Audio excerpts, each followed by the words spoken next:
Good evening, and welcome to the November 17th, 2025 meeting of the Menlo Park Planning Commission. I am Chair Andrew Eric, and I thank you for joining us this evening, either remotely or here in council chambers. Established by state law, our city's Planning Commission is composed of 7 volunteer residents of Menlo Park, appointed to 4-year terms by the City Council. Our Planning Commission is not a policy setting body, that's the City Council. We are a policy implementing body.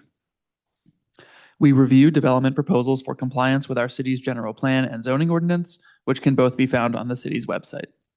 The Commission also reviews city-initiated land use planning projects, such as general plan updates and zoning ordinance amendments. The Commission reviews development proposals requiring a use permit, architectural control, a variance, minor subdivision, as well as the environmental reviews associated with those projects. When applicable, the Planning Commission reviews below market rate or BMR housing agreements associated with these applications.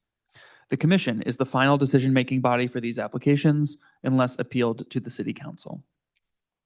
The Commission also serves as the recommending body to the City Council for major subdivisions, rezoning, conditional development permits, zoning ordinance amendments, general plan amendments, and environmental reviews associated with those projects.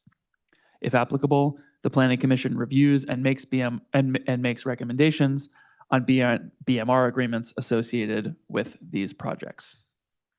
Staff in our city's planning division are responsible for processing development applications, as well as for both implementing and amending the general plan, zoning ordinances, and related policies in order to further the goals of the city. Staff is also responsible for the agenda of regular Planning Commission meetings and for prioritizing what and when agenda items or development applications come before the Planning Commission. Planning Commissioners do not have any ability to place items on the agenda for these meetings. We encourage your active participation, whether you are an applicant or interested member of the public, and there will be an opportunity to speak publicly for each specific agenda item, as well as for general public comment.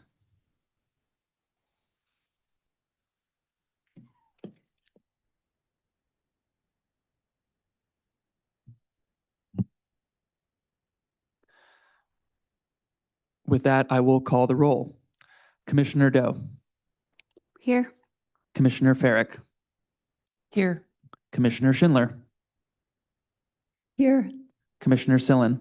Present. Vice Chair Silverstein. Present. I am Chair Eric. I am also present. That makes 6 commissioners in chambers with 1 commissioner absent, and we have a quorum. The next item on our agenda is reports and announcements. Ms. Sandmeyer, are there any staff reports or announcements this evening?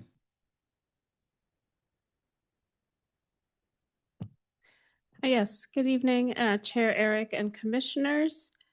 One item that may be of particular interest to commissioners on tomorrow's City Council agenda is a study session on the phased improvements for the public plaza along the 600 block of Santa Cruz Avenue.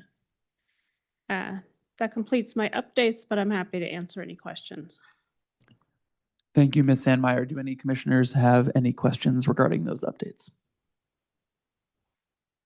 Do any commissioners have any reports or announcements of their own?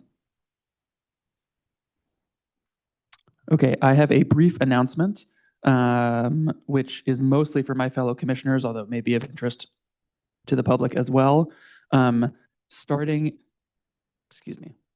Starting at our next meeting, I would like to run a small experiment as to how we vote.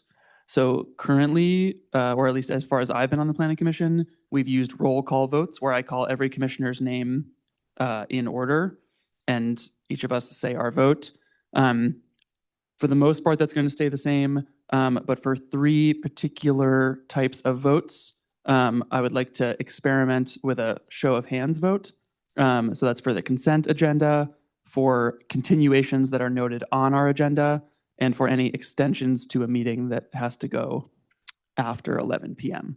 So for those which tend to be relatively uncontroversial, I'll ask for a show of hands yes, I'll ask for a show of hands no. If you wish to abstain, just don't raise your hand for either of those.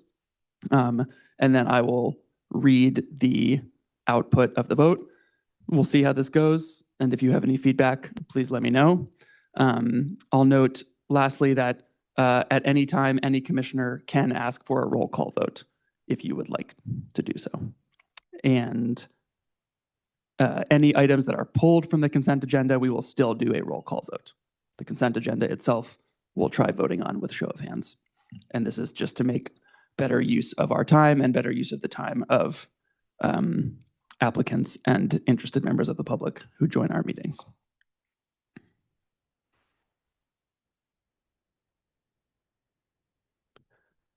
Okay, with that, we are going to move to item D, the public comment portion of our agenda. Under public comment, the public may address the commission on any subject not listed on the agenda. Each speaker may address the commission once under public comment for a limit of 3 minutes. You are not required to provide your name, district, or city of residence, but it is helpful. The commission cannot act on items not listed on the agenda, and therefore, the commission cannot respond to non-agenda items brought up under public comment other than to provide general information. Please know that if you are here tonight to comment on one of our agenda items, you will have a chance to speak when we get to that item in the agenda. To learn how to participate, I am going to turn to our clerk this evening, Mr. Ball, to explain how you can participate and then to begin our public comment period. Good evening, Chair Eric, Planning Commissioners, and members of the public. Matthew Ball, Assistant Planner. This is the public comment period for our first item. During the public comment period, members of the public will have an opportunity to share their comments or questions remotely by clicking on the hand icon on your screen, upon which staff will introduce you and activate your microphone. For those calling into tonight's meeting, please click 9 on your keypad to notify staff you have a comment. If multiple people are speaking from the same account, please let us know at the beginning of your time, and we will make sure each person gets a chance to speak. For those participating in person, please fill out a speaker card located in the back of the room and hand it to me. At this time, I do not see any public comment cards or hands raised, but we could wait a little bit longer if you would prefer. Okay, I'm going to go ahead and close public comment. If in the next 30 seconds or so anyone pops up, just let me know and we can reopen it. With that, we will now move on to item E1, which is a study session regarding the Menlo Park Fire Protection District at 300 Middlefield Road and 114 Santa Margarita Avenue. Staff requests this study session that planning commissioners study a project to redevelop Fire Station 1, including the demolition of the existing fire station and training tower and subsequent construction of a new fire station, 2 stories, training tower, 5 stories, district operations center, 2 stories, and underground parking. The project would include rezoning from R1S, single-family suburban residential, to PF, public facilities, an associated general planned land use designation amendment, a zoning ordinance text amendment to allow greater than 60%, FAR or floor area ratio, a general plan text amendment to allow the proposed floor area ratio within the public facilities designation, a use permit for the higher floor area ratio, overall development as an emergency services facility special use, and the use of hazardous materials, diesel fuel for an emergency generator and propane for training exercises, and architectural control for the buildings and site improvements. The applicant is also requesting use permit approval for a temporary emergency services facility, a special use at 114 Santa Margarita Avenue during construction of the project. I believe the project planner for this study session is Jacob Garcia. Mr. Garcia, does staff have any updates to the staff report? There are no updates to the staff report, and we do have a presentation for you tonight.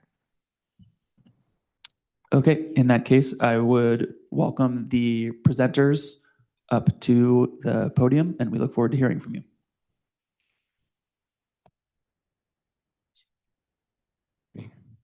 We do have the applicant team here, but we'll start with the staff presentation. That may be just a couple minutes, and then you can come up and the applicant may present their Oh, item as well. Thank you. okay. Okay, well, thank you, Chair, and good evening, Planning Commissioners. My name is Jacob Garcia. I'm a consultant planner for the City of Menlo Park. The item before you tonight is a preliminary review of the proposed development project and entitlements for the Menlo Park Fire Protection District Station 1 project at 300 Middlefield Road and associated temporary site at 114 Santa Margarita Avenue. Next slide, please. Thank you. I'd like to begin with an overview of tonight's presentation. First, I'll provide a summary of the project and proposed entitlements. Then we'll walk through the two project sites, the primary site at 300 Middlefield Road and the temporary site at 114 Santa Margarita Avenue.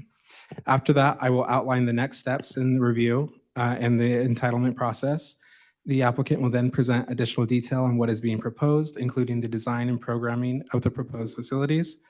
And finally, we'll return to the Planning Commission for clarifying questions, public comment, and commissioner feedback. No formal actions are being considered tonight. The purpose of this meeting is to introduce the project to the Commission and the community and to gather preliminary feedback for the applicant and city staff to consider as the project moves forward. Next slide, please. The applicant proposes to demolish the existing fire station and training tower at 300 Middlefield Road. This includes the existing site improvements to construct 3 new buildings with associated site work. So we'll have 3 buildings. We'll refer to them as Building A, Building B, and Building C. Building A is a new 2-story fire station. Building B is the new Administration and District Operations Center building. And Building C is a new 5-story training tower. To maintain fire operations during construction, the district proposes establishing a temporary fire station at 114 Santa Margarita Avenue. And we'll go into each of these sites in a little bit more detail. Next slide, please. These improvements support the fire district's long-term effort to modernize facilities, improve operational efficiency, and enhance emergency response capabilities. And based on the proposed development, the project would require the following entitlements. That is a rezoning from the R1S single-family suburban residential to PF public facilities, zoning ordinance text amendment to allow FAR up to 80% by use permit on lots of 2 acres or less, general plan land use designation change from low-density residential to public, quasi-public, general plan text amendment to increase the maximum FAR for public facilities to 80% by use permit, a use permit for the proposed FAR emergency services use at both sites in hazardous material storage at 300 Middlefield and potentially at 114 Santa Margarita as well, as we're waiting for more project details on that. Architectural control for building and site design on both sites, a sign review for a comprehensive sign program, and a heritage tree removal for 21 trees at 300 Middlefield Road and 1 tree at 114 Santa Margarita Avenue, and environmental review pursuant to CEQA. Next slide, please. The primary project site at 300 Middlefield is the current location of Fire Station 1 and the training tower. The site is at the northwest corner of Middlefield Road and Santa Monica Avenue, the intersection, excuse me. The property is currently zoned R1S with a low-density residential general plan land use designation. And as I mentioned before, as part of this project, the applicant proposes a rezoning to public facilities and general plan and a matching general plan designation of public, quasi-public to allow for the public facilities. Surrounding land uses include St. Patrick's Seminary, which is also located in the R1S zoning district, C1 commercial office uses across Middlefield Road and Santa Monica Avenue. There's also residential uses along Santa Monica Avenue within the R1U zoning district. Next slide, please. Oh, this is the one. Oh, apologies. This is the correct slide. The site is approximately 1.96 acres, and the proposed project includes 64,120 square feet of total gross floor area. And here you'll see the site plan with each building labeled with its correct letter. Building A, the fire station building, which is 2 stories in height and 16,296 square feet of gross floor area. Building B, which is the administration operation or district operations building, 33,036 square feet. And building C, which is the training tower at 14,788 square feet. This includes all floor area, including the apparatus bays in buildings A and B. And the resulting FAR would be 75.2%, and allowing this FAR requires both the zoning ordinance text amendment and general plan text amendment. A use permit would also be required for FAR above 30%. The applicant will present additional details on the design and programming of the project. But for us, we'll go to the next slide. And we'll talk a little bit about signage. This project does require a sign program because there are more than 2 signs located along Middlefield Road. And so on your screen is the front elevation, which faces Middlefield Road. And the 3 signs are called out down below this elevation. And on the next slide would be building B, which is the administration building that faces Santa Monica Avenue. The top elevation is the side that faces Santa Monica Avenue directly. There's 1 sign located there with a call out to the right. And interior to the site will be 1 additional sign on building B, which again faces that interior of the building in the surface parking lot at the center of the site. And that sign is called out to the right of that elevation. The project also requires a heritage tree removal on the next slide. The project proposes the removal of 23 trees, 21 of which meet the city's definition of heritage trees. And the tree removal is proposed due to direct conflicts with the footprints of the new buildings, required site improvements, and the site improvements and underground parking and utilities. To offset this loss of trees, the applicant proposes planting 18 Coast Live oak trees off-site on the adjacent St. Patrick's Seminary property. And on-site, the applicant proposes 23 new trees along the street frontages, 3 of which would be on Middlefield Road and 20 which would be along Santa Monica Avenue. Next slide, please. Moving over to the temporary fire station site on 114 Santa Margarita Avenue. It's 1 block over from 300 Middlefield, the primary project site. To maintain operations during construction, the district proposes a temporary fire station at 114 Santa Margarita Avenue. This site is zoned mixed-use neighborhood with a retail, commercial, general plan land use designation, and no zoning or general plan amendments are proposed to this temporary site. Next slide, please. The temporary site would include modular structure, the temporary site would require demolition of an existing 2-story office building, removal of 1 heritage tree, and grading and paving. The proposed temporary facilities would include 2 trailer buildings, 1 which would serve as the living quarters and another as a laundry trailer, a power connection box, 7 parking spaces, and an apparatus tent for the fire truck apparatus.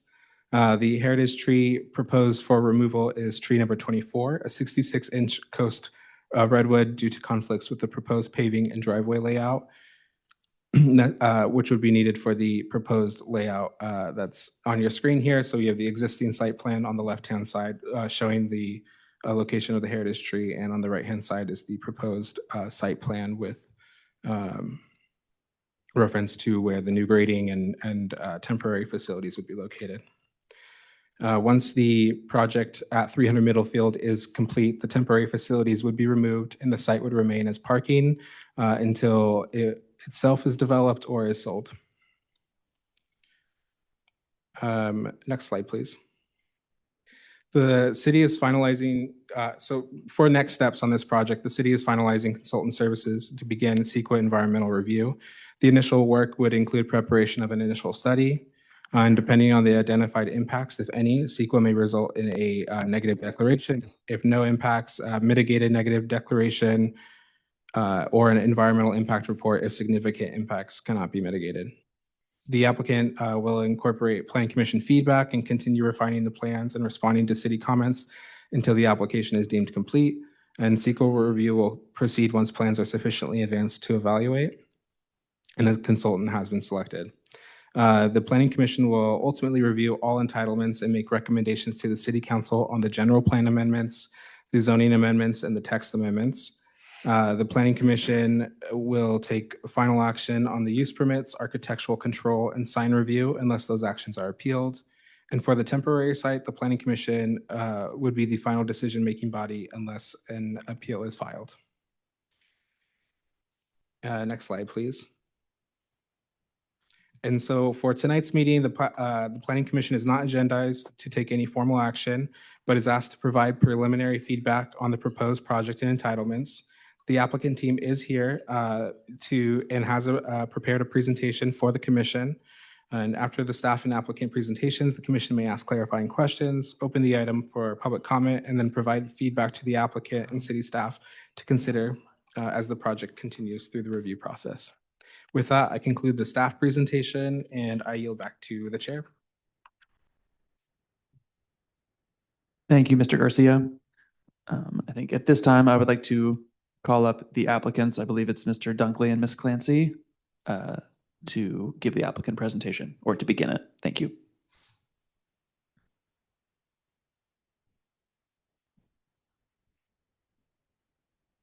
Oh.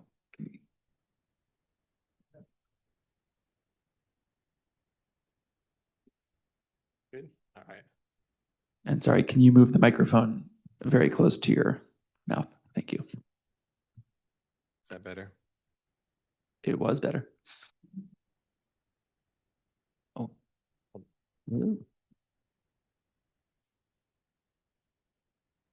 Thank you. Go ahead.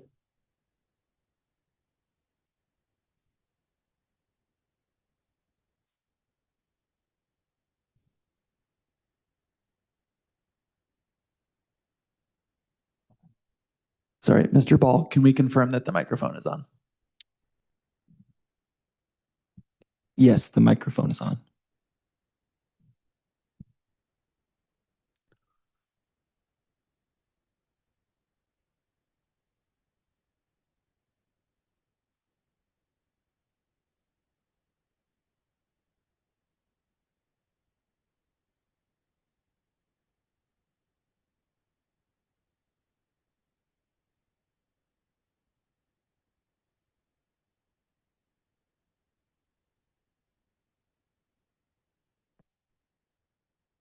Through the chair, could we check the microphone? I don't think it's not coming through on Zoom. I just got a message.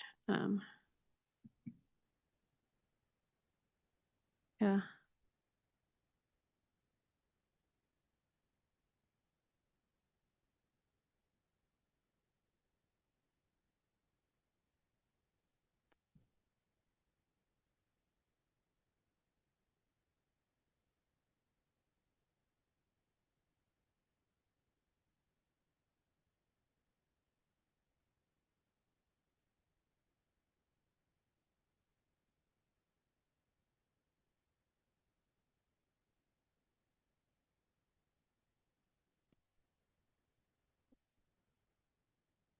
All right.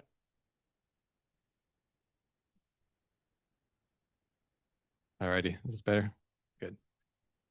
Okay, so agenda for tonight, we're going to go through introductions, introduce our team. We'll talk through the history of the site very briefly, look at the site plan, some floor plans, renderings, elevations, quick schedule, and then we'll wrap it up with questions. Next slide, please.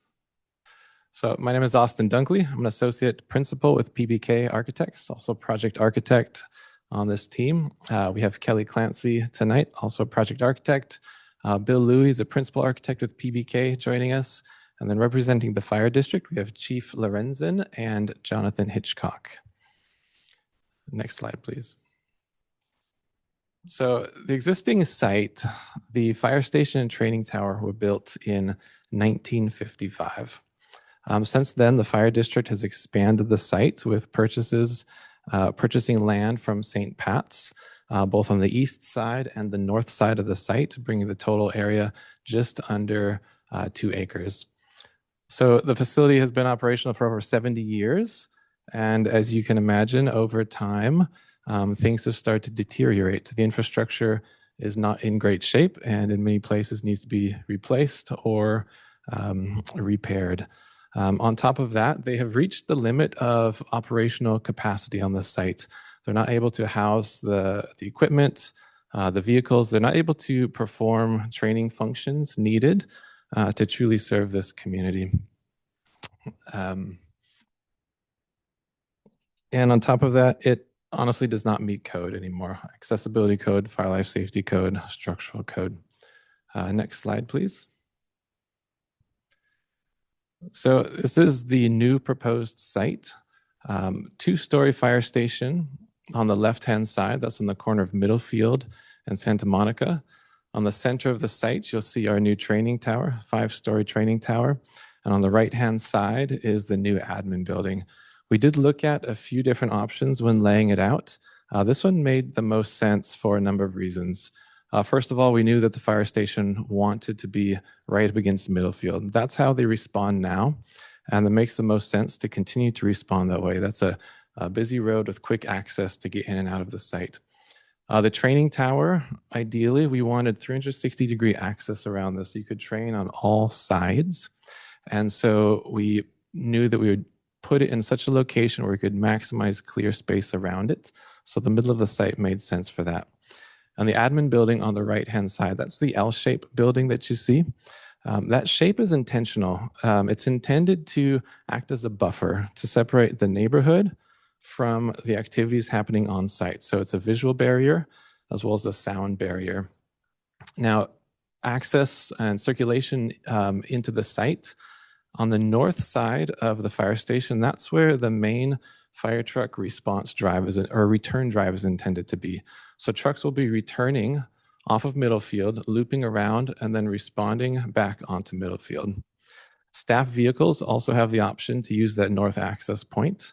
However, there's also a site access point kind of in the center of the site between the fire station and the admin building. And just to the left of that, you'll see a curved drive that takes you to underground parking. One of the things that we did take into consideration was the adjacent neighborhood. So on 2 sides, on the east, on the west along Middlefield and the south, the majority of Santa Monica, those are commercial properties. But on the far right, bottom right, southeast corner, there is an existing home. And so we also wanted to make sure that we're as respectful of that home as we could be. So you won't see an access road on the far east side of the site or any sort of drive aisle. We wanted to make sure we weren't bringing vehicles in front of the house. All of our roads have been, or access points have been pushed to the west as much as possible. And that's also why we went through the length to block the neighborhood from sound or visual disturbances. And we'll go to the next slide, and I'll invite Kelly to talk us through these.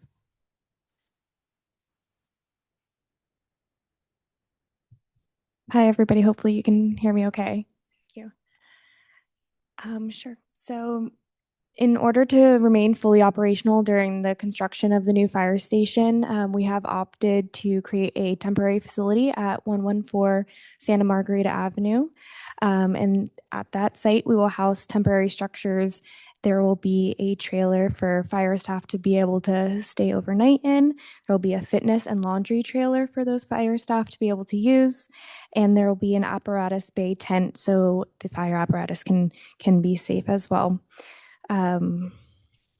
Once the project is complete and the fire staff moves back into 300 Middlefield Road, the site is intended to be a parking lot until potentially sold by the fire district. Next slide, please.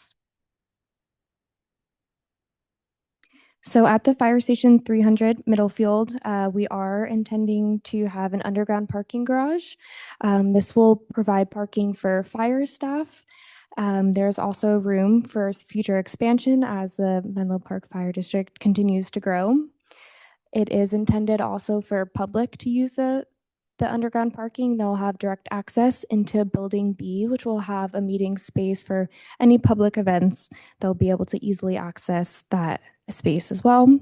One of the reasons why we decided to do underground parking was it eliminates a lot of the parking on the ground level and creates a little bit more aesthetically pleasing site. So minimizes the paving up on the ground floor. Next slide, please. Thank you. So on your screen here is the floor plans for the fire station. On your left is the first floor plan, and on the second, or on the side, is the second floor plan.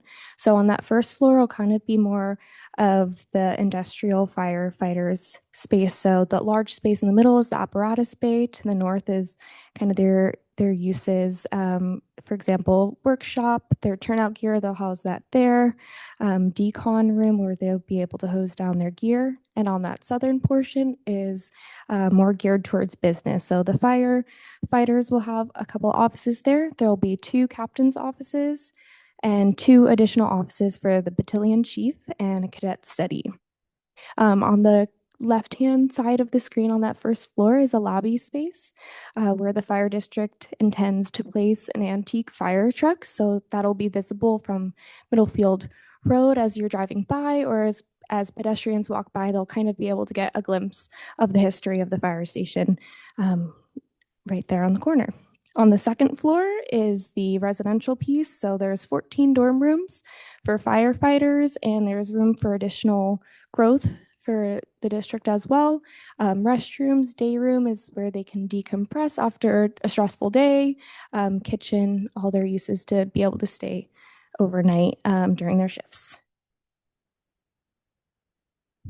One more thing to note, the fire station includes an early earthquake warning integration and improvements to the existing alerting system and helps reduce sleep deprivation from those fire folks.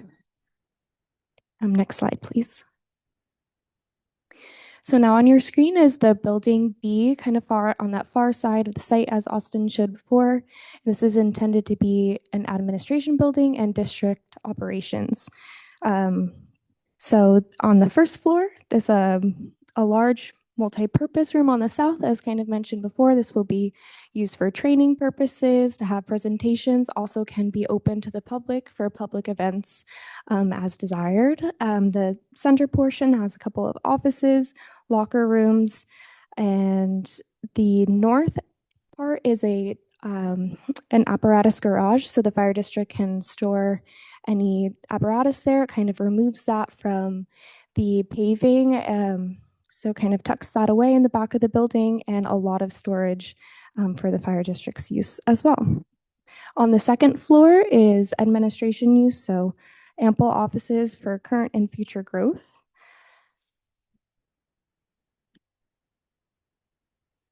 And next slide, please.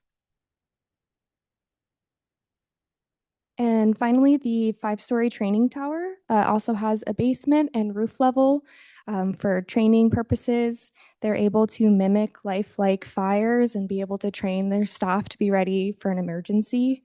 There's also a residential piece you can kind of see on that second floor where it mimics more of a home. So we'll have a kitchenette in there so that the fire folks are prepared for an emergency. It creates a realistic simulation environment for rescue and different types of spaces. Some of those different rooms that you see in there, the maze rooms, and can be kind of coordinated to mimic a real life fire situation in a building. Thank you. Next slide, please.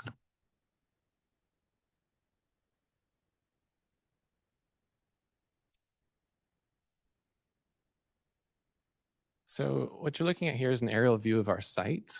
Again, on the left, this is the two-story fire station. In the middle is the training tower. On the right is the admin building. What we tried to do is be respectful of the scale of the community as much as possible. And so you'll see our two-story buildings along the perimeter. Pretty much on all of our property lines, you'll see a two-story roof line. And then our five-story training tower is set back quite a bit and protected from view as much as possible, so it doesn't feel out of place. We also are intending to match the height of the existing training tower as much as possible. We'll go to the next slide, please.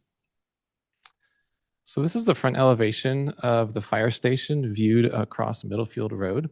On the left-hand side, you can see our 4 apparatus bays. In the middle is a stair tower with the Station 1 branding. And on the right-hand side, that's that display museum space that we talked about. So as we went into the design of this station, we did study a few different styles. We looked at residential. That didn't quite seem to make sense since this is on a commercial street on 2 sides. We also looked at more traditional style with brick, and that's always, lovely material, and it is a traditional firehouse material. But in this case, it's not in a downtown setting necessarily. There's not a lot of brick vernacular to tie into. And so we thought something that was contemporary, forward-thinking, very clean and timeless would work out well. And so we wanted to tie into traditional firehouse massing as well as materials that are in the area. So you'll see the wood texture predominantly throughout. That's directly pulled from the neighborhood. There's a lot of natural elements, wood elements, earth tones that you'll see. And we want to bring that in a way that was tangible. And so that's going to be a fiber cement board product, which is it can be beautiful, but it's also a very durable product that will last for a long time. And the second dominant material you'll see is that black metal panel. Now, we don't necessarily see the metal panel throughout, but there is a dark trim is a theme that we will see in the community, and is also just a really beautiful complement to wood. Let's go to the next slide, please. This is a view north of Middlefield looking back on the station. So in the foreground, you can see the return driveway. And then you can see the response apron with the fire truck parked out in front of the station, getting ready to respond onto Middlefield. And then the main fire station in the background with our new flagpole. Next slide, please. This is a view from the corner of Middlefield and Santa Monica looking back towards the station. The hope is that this building does become just a really beautiful anchor point for the community, something that's easily recognizable as a civic presence, as a public safety facility, and easy to find for the community members. Next slide, please. This is a view of the street frontage along Santa Monica. It's a good example of what the scale will look like for pedestrians. So we've tried to articulate that 2-story volume so it doesn't feel like just one vertical mass, but we have some play. There is depth to it, a change of materials to it. There's also an overhang. The second floor projects out over the first floor, creating some shade, and just gives it a nice pedestrian scale. Next slide, please.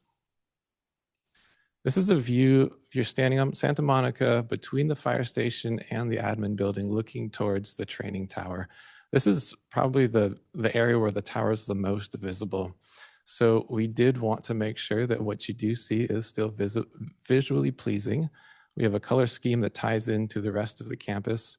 The material itself will be a CMU material, concrete masonry unit. The colors tie in. But you can also see that it's still fairly well screened. We'll have trees along the street frontage. We'll also have a secure perimeter with our fence there that is fully screened. Next slide, please. Now we're approaching the administration building from Santa Monica. Again, we were bringing that same material palette throughout the entire campus and trying to create a very warm and welcoming approach to this building. Next slide, please. Now, this is the south elevation of the admin building as seen across from Santa Monica. So this is adjacent to the single-family home on the corner of the property. And our goal here is to create a facade that is visually pleasing. So again, we articulate it with change in elevation, change in plane. We have a couple of deep overhangs that provide shade onto this building. And then we wanted to cover the facade as much as possible with trees to bring some greenery in. You also see a lot of black tone here. And the thought process there is that hopefully that goes away and kind of fades into the shade of the trees and helps the trees to stand out in front of the building. Next slide, please. So here's a night shot of the fire station, just a fairly stunning view. And then we'll have one more slide here as well with another night shot. This one is elevated, and so you can see the whole campus. Next slide, please. We talked about these materials a little bit, but our two predominant materials are metal panels and fiber cement.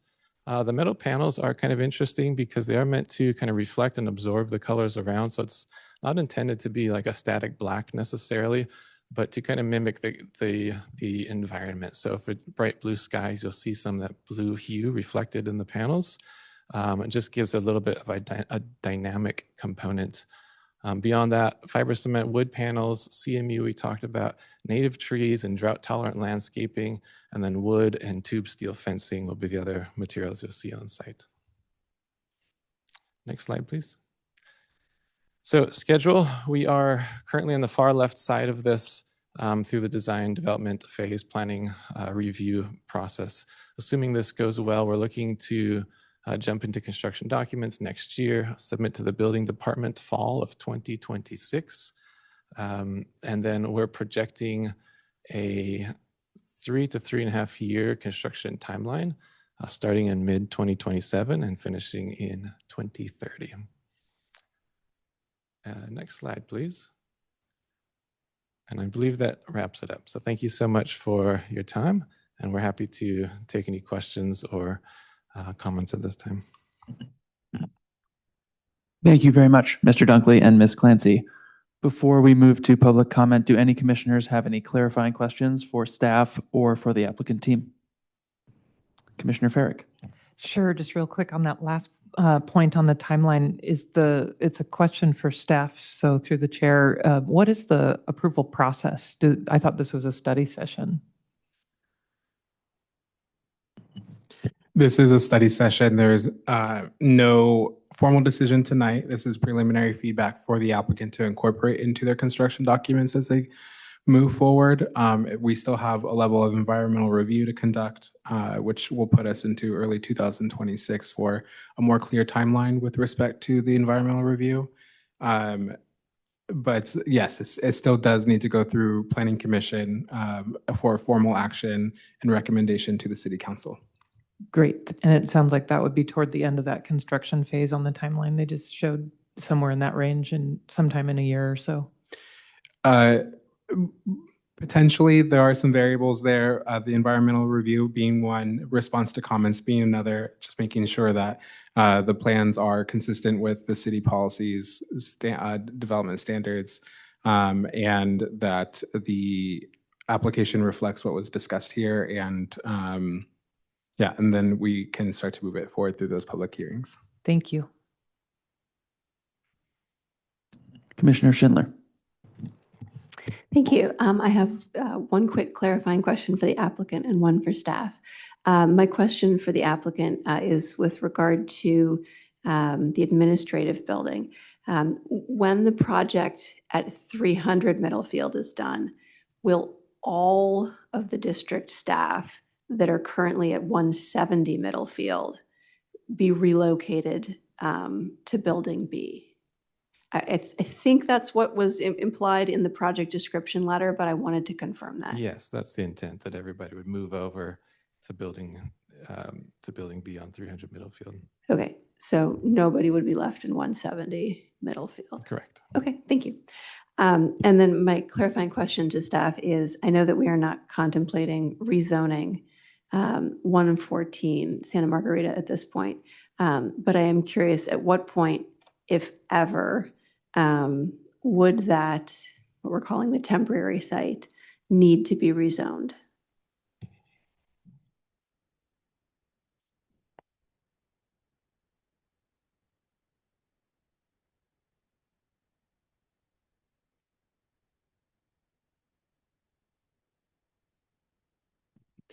So with this application, it will not require the rezoning, that is correct, or change in general land general plan land use designation.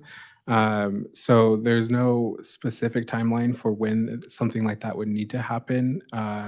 If there were a development application coming forward at a later point, then there may be consideration for how the current land use plan, general plan land use designation applies to that project, and the same thing with the zoning. So there's no trigger for it to have to change. Thank you. I do have one quick follow-up question. Perhaps my incorrect, but my read of permitted uses for CMU does not include parking as a parking lot. So I was wondering if that's, A, is that correct?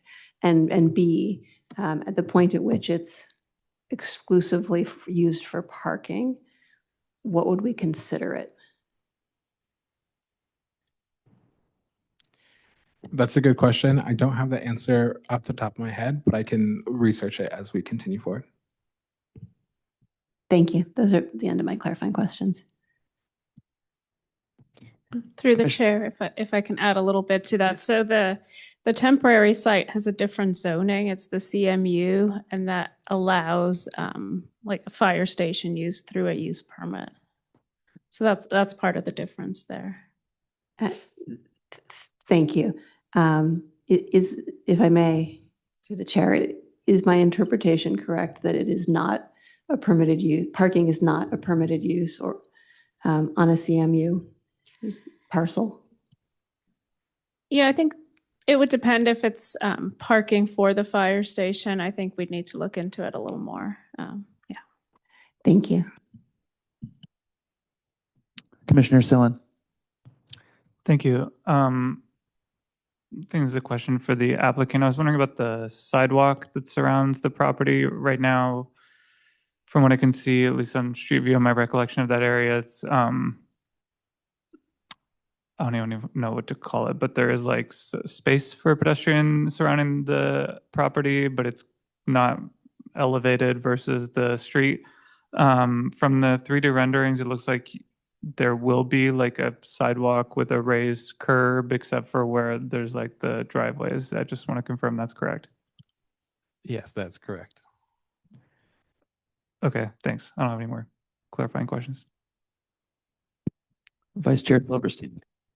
Sorry, whenever I touch this microphone, it doesn't like me. I have two clarifying questions for the applicant. The first is, out of curiosity, how many existing parking lots are there at the current facility? Oh, sorry, parking spots, if anyone knows. I'm not sure. It might be in the 15 range. Okay. And then my second question is, this project includes a lot of additional facilities relative to today, and it was mentioned that that would be able to accommodate future growth. My question is whether or not that growth is planned based on our expectations of growth of the fire department or the needs, or is that potential nebulous growth that isn't necessarily planned, but it just could potentially accommodate?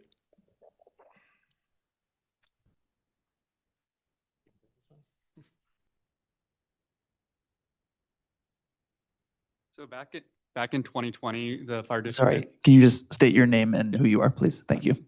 Jonathan Hitchcock. I'm with Menlo Park Fire District as a project manager.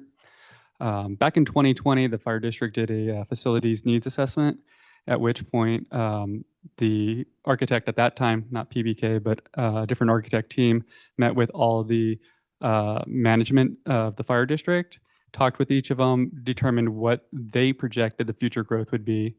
And then based off of that needs assessment, that work ended up being passed on over to PBK. We did a secondary review with them and incorporated all that for the future growth into the fire station and the office building. Thank you.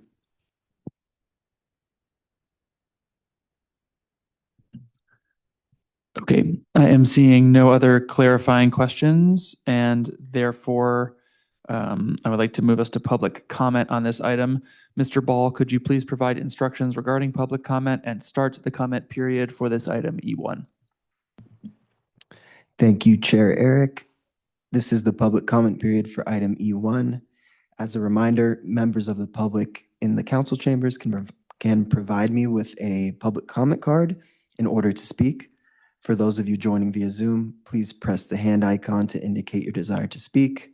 For those of you calling by phone, pressing *9 will alert us of your desire to speak on this item. At this time, I do have one comment card, and I see one hand online. I can introduce the first speaker if you would like.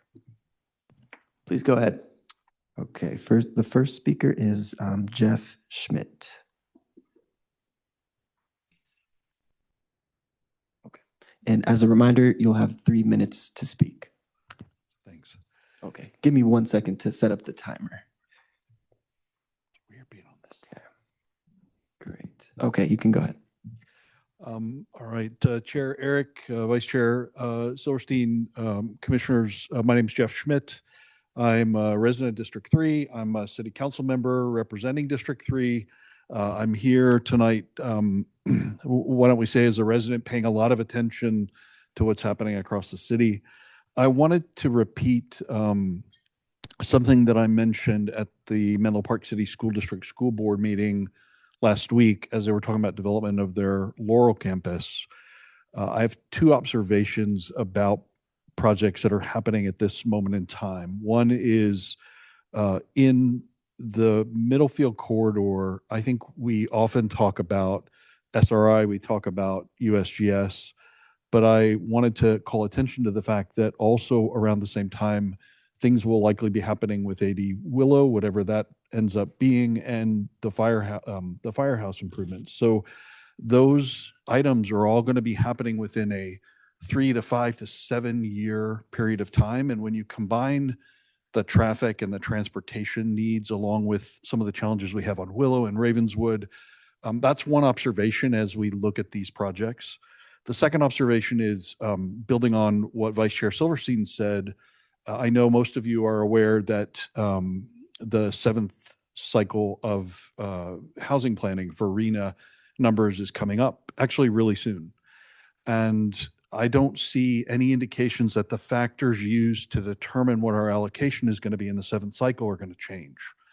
And so if we have 3,000 units to build in this cycle, are we planning for potentially another 3,000 units beyond that? And so to the point of capacity, if we end up adding another 10 to 12,000 residents to the city, do all of our plans, both from a transportation and a public buildings perspective, take into account that amount of growth? And that is very much projection and a little bit of nebulousness to it, but I don't see the factors changing.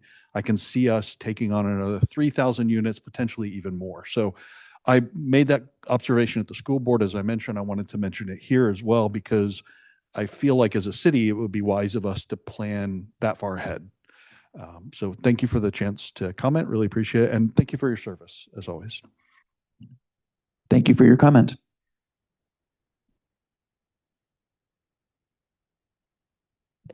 And we have one additional speaker, public speaker via Zoom, and I'll introduce them now. Our next speaker is Dee Rubinson. I'm going to give you permission to speak, so I'll unmute you and you'll have 3 minutes to speak.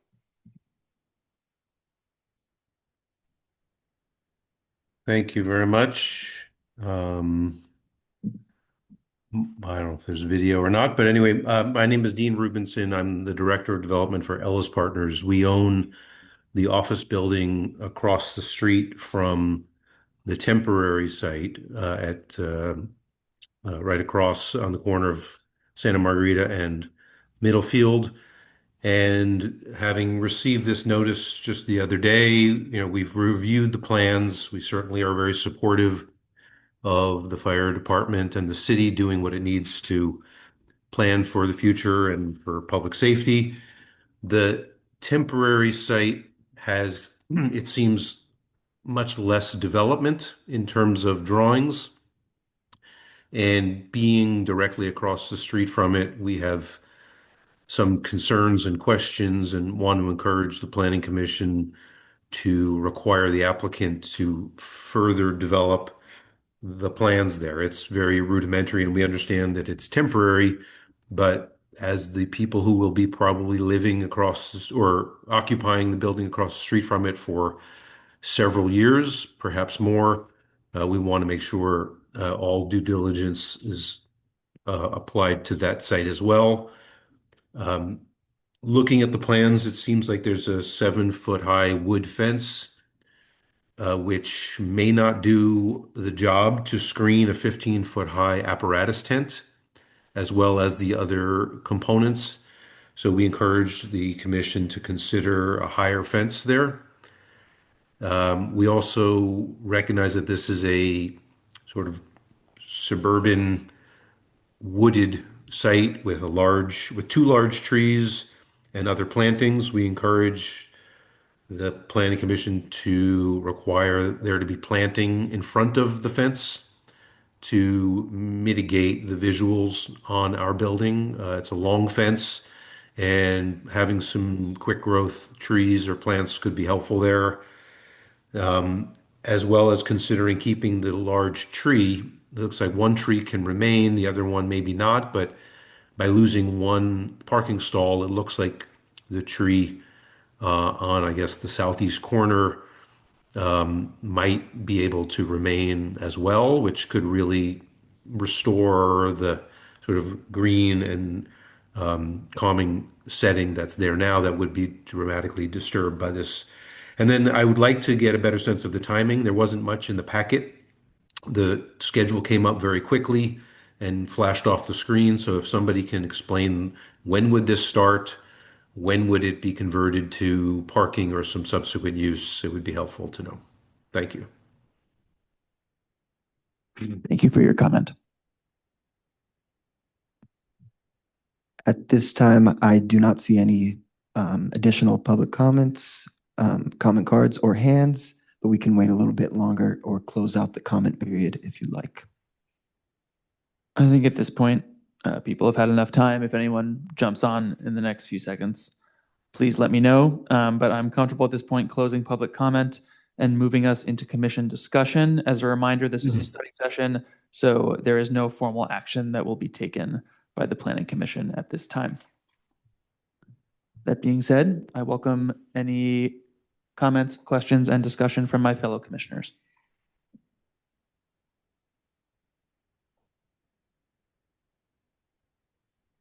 Commissioner Schindler.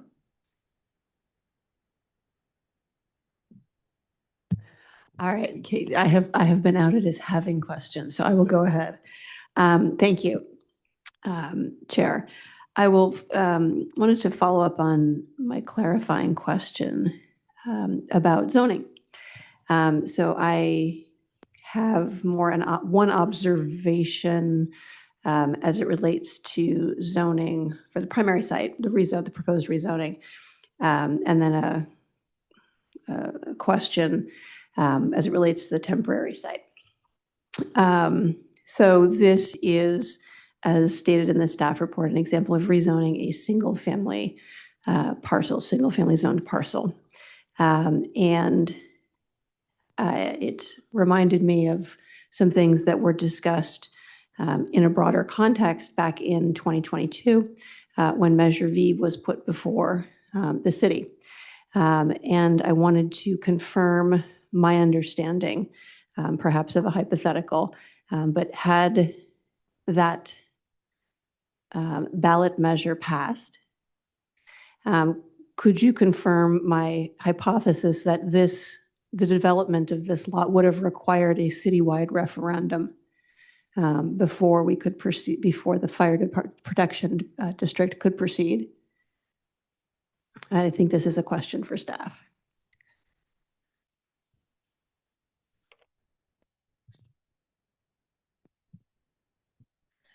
Yeah, thank you for the question. We'd have to look into that, what that would have allowed or required. Okay, thank you. Just as a point, Commissioner Schindler, I share your understanding that had Measure V passed, this would have required a ballot measure. Yeah, to I rezone. seem to recall that at some point in the public dialogue, but I would appreciate the clarification. I think it's just a meaningful consideration. And sort of, it's front of mind for me because, of course, City Council has recently had come before it another possible ballot measure. And so I wanted to sort of take that line of thinking and intersect it with my clarifying question. So if the temporary site at some point becomes a parking designated as a primary use parking, and maybe ends up with a public facilities zoning designation as the other parcel is being proposed, would that potentially open it up for the application of the ballot measure that's recently been put before City Council? It's parking, it's public. Is it even in the realm of this being an issue?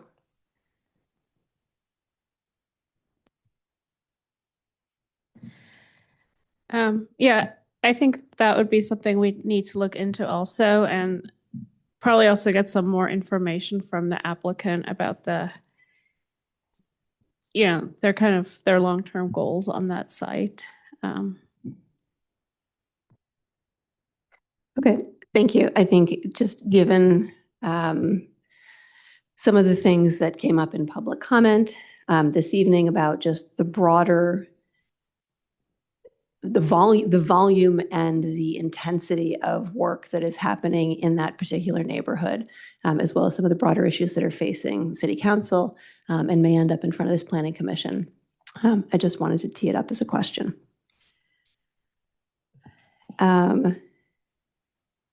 I think those were my primary questions as it relates to zoning. I have a couple of comments on the signs that I'll ask, and then I'll put the rest of my questions on hold and give my other commissioners a chance to ask some of theirs.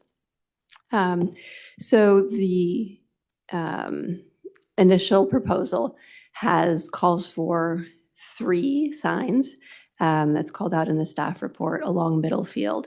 And I guess question to the applicant team. Could you give us a little bit of context about the intent of each of the 3 signs? And so if I'm recalling correctly, there's the insignia for the fire department. There is the titling of the fire station, and then there is also a large number 1. So I think that is what the staff report considered 3 different signs. Could you help us get some more understanding about the vision behind each of those 3 components?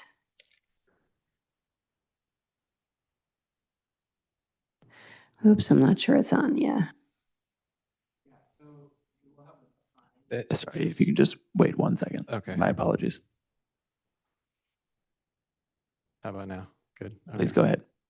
Yeah, so 1 sign is intended to reflect Menlo Park Fire Protection District, just to emphasize that this is a district building. And then we'll have a sign for each building that identifies the building within each campus. So fire station, administration building, training tower. And then you'll also see the large number 1. And that's really a branding, kind of a source of pride for the firehouse. Oftentimes, fire stations will be identified by the firehouse number. And so we're taking that and using it as a design element to celebrate. Thank you. And is there sort of specific intention or meaning behind the insignia as well, too? That's sort of incremental to just labeling, the letter labeling. Yeah, no, so the text signs, I don't think there's any more intent other than describing that this is a fire protection district, Menlo Park Fire Protection District, or the specific building. So those are intended just to be descriptive signs. And then the one sign, that is intended to be a source of pride, almost like a graphic to be celebrated on the building. Thank you. That's helpful.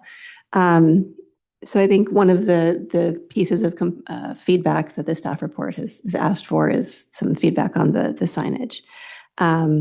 I think now that with that context, it's sort of helpful to have that, for example, the one is intended to be more than just sort of informative. It's a bold statement. And to me, that one is a really bold statement, particularly in the nighttime view that's depicted in the plans. It's kind of the first and second and third thing that I see. It strikes me as being bold, perhaps bold a little skewing to the side of a little too big. And I kind of had that reaction to the insignia as well too. I also wasn't sure from some of the depictions if we'd actually be able to see it because it looks like it's behind a tree in a couple of versions. Just compared to the signage that I saw in looking at other stations in the city, those two elements, the insignia and the one, looked like at least an order of magnitude larger than is elsewhere. And so the combination of size, probably with the illumination at night, struck me as a lot, a little too much.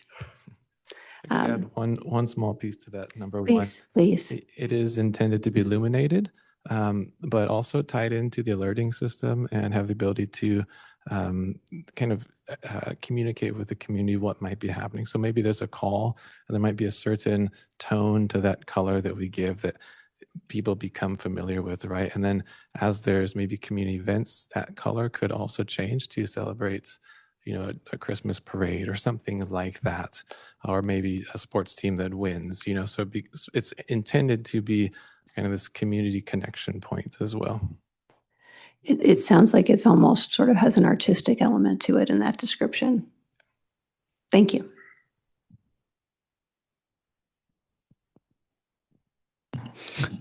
Commissioner Farrick. Thank you. I will take the ball. I have a range of questions. They're not at all in the order in which the staff report was, I think, requesting, but one is for staff initially, is the ramifications, if there's an impact to our housing element, if we rezone a current residential zone and take away acreage that's currently zoned for residential and zone it for PF, even though obviously that is what it's used for. Is there a ramification to the housing element inventory for the city if we change this 2-acre almost parcel?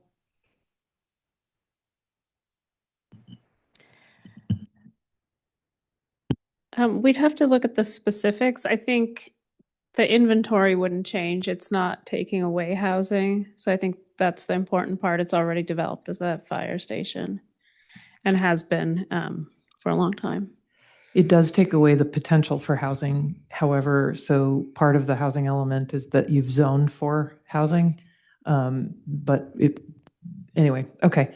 I think that's helpful. I guess some clarity on that in the future would be good, just to be sure we're not inadvertently causing us to need to find 2 acres somewhere else or something like that.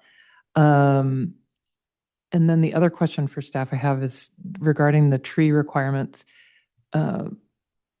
There's quite a significant number of heritage trees that are proposed to be removed. And I'm trying to understand the compatibility with our current tree ordinances so that it's, because if all of them are to be removed and then basically many of them are to be accounted for on a parcel that is not theirs, one, is that compatible with our ordinances? 2, is that fair to other projects or property owners?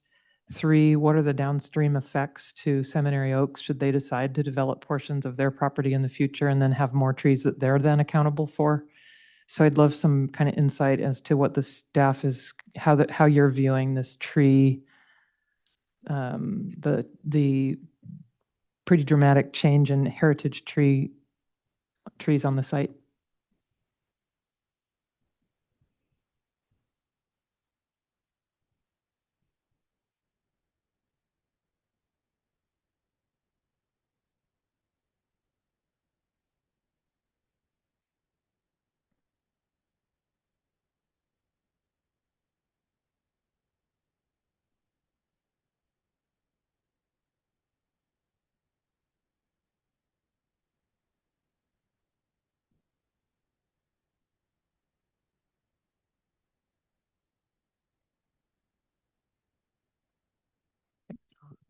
Okay, thank you for your questions. So the application has been reviewed by the city arborist, and the replacement trees that are being provided on site do include 23 trees of varying sizes. Those are the 3 that are along Middlefield and the 20 that are along Santa Monica Avenue. And so that is one component of the tree replacement, the landscaping replacement. And then the trees that are being proposed on the neighboring site at the seminary are 18 Coast Live Oaks, and the applicant has worked with the school to identify the seminary to identify that's an okay location for them, and we'd want to have a more solid confirmation from that neighboring site before proceeding forward with that.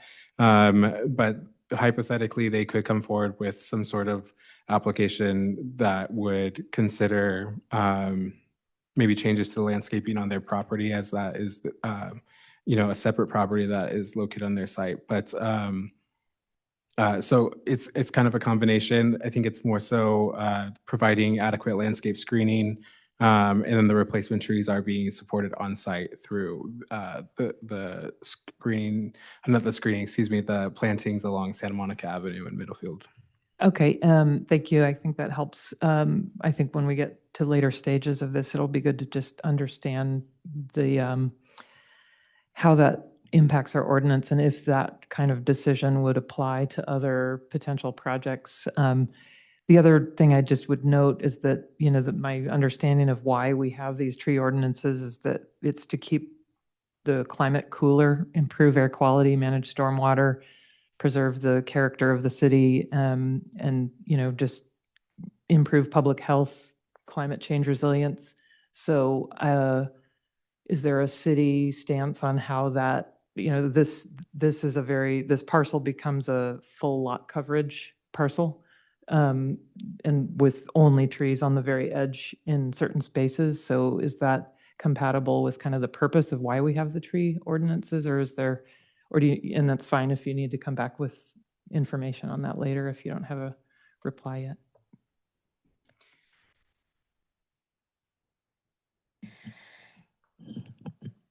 So, yeah, thank you for the question. I think one thing to add is that the ordinance does allow an in lieu fee if there isn't space to plant replacement trees. So that's kind of a similar concept, that there would be trees planted nearby that would have the same impact of cooling and climate change impacts. Okay, thank you. Similar question, and this is, I think, maybe I'm segueing over to applicant, is the trees that are in the renderings appear to be mature trees and close to the building, and I'm already now attuned with our California home insurance issues that we're having, that we can't have trees that overhang roofs. So yes, ironic that I would be telling the fire protection district to maybe avoid trees that are overhanging your building. But wanted to mention that because I know that the frontage along Santa Monica was shown to sort of show how it's going to be screened with those mature trees. So in 15 to 20 years, it might look like that.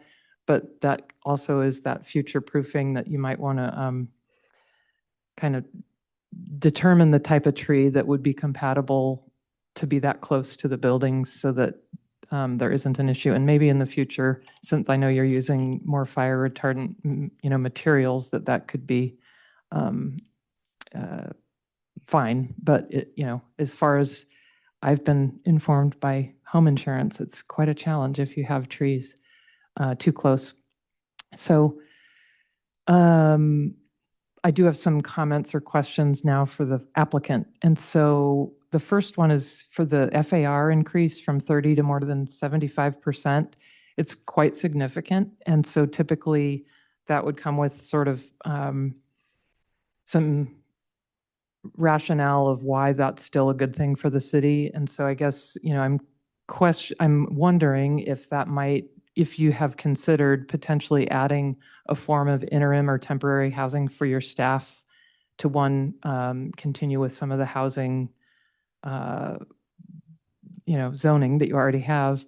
And then two, because it would actually probably help public safety, since I know a lot of the amazing Menlo Park Fire Protection District staff doesn't live locally. And so having the ability to even house a portion of them more than just during their shift might be an interesting use of some of that back, the administration building. So I'd love to see that be considered. Where's my notes? And then another one I just wanted to add that I thought is a really nice kind of way to make it, make sense for the city is by adding the accessible public meeting space and the antique fire display. Those are really nice elements I thought kind of help make the FAR increase more than double, begin to kind of provide that kind of public benefit that comes with sort of a higher FAR.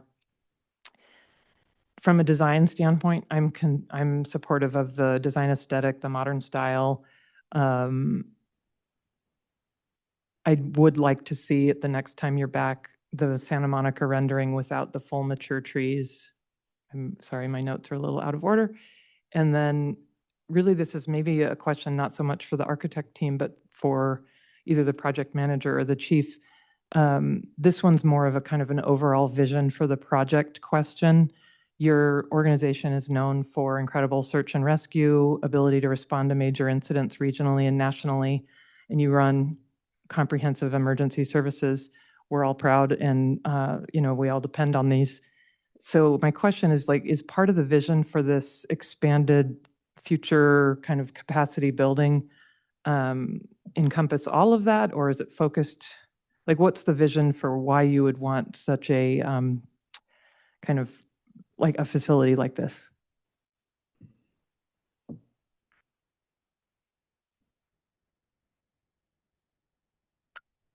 Thank you, Commissioners. For the record, Mark Lorenzen, Fire Chief, Menlo Park Fire Protection District.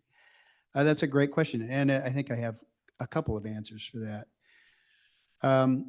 Let's start with just the idea of us being all together on one campus. We used to be that way. Our entire administrative staff used to be at 300 Middlefield, and we outgrew it. Part of it is a desire to get back and have us all be part of that same community and connect. The vision also, it's a pretty special location on Middlefield, and much of our community and visitors come in through there. So we were really trying to figure out something that really, as the architect had said, established the community and had a beautiful building that people saw when they were coming in. And you'll see, the lettering on it says Menlo Park Fire Station, right? Everyone, even though we're a fire district, we're your city fire department. We're your community fire department. So we really wanted it to be special. When you talk about having that lobby with the antique apparatus in it, that kind of gives a nod to the over 100-year tradition of the Menlo Park Fire Protection District. And then the other thing is with the space, we do have challenges with housing for the folks that work here. It's a challenge to live in the district and on our salaries. One of the things we're doing with the training grounds there is we very much want to be able to train in the city and not have to leave, go to other jurisdictions and leave gaps in our coverage. So having the ability to train on that site, around that training tower, state-of-the-art training tower, and having space to do that is really valuable for us, and it allows us to remain in service so that if there is a call anywhere in any of our 3 cities, we're able to respond.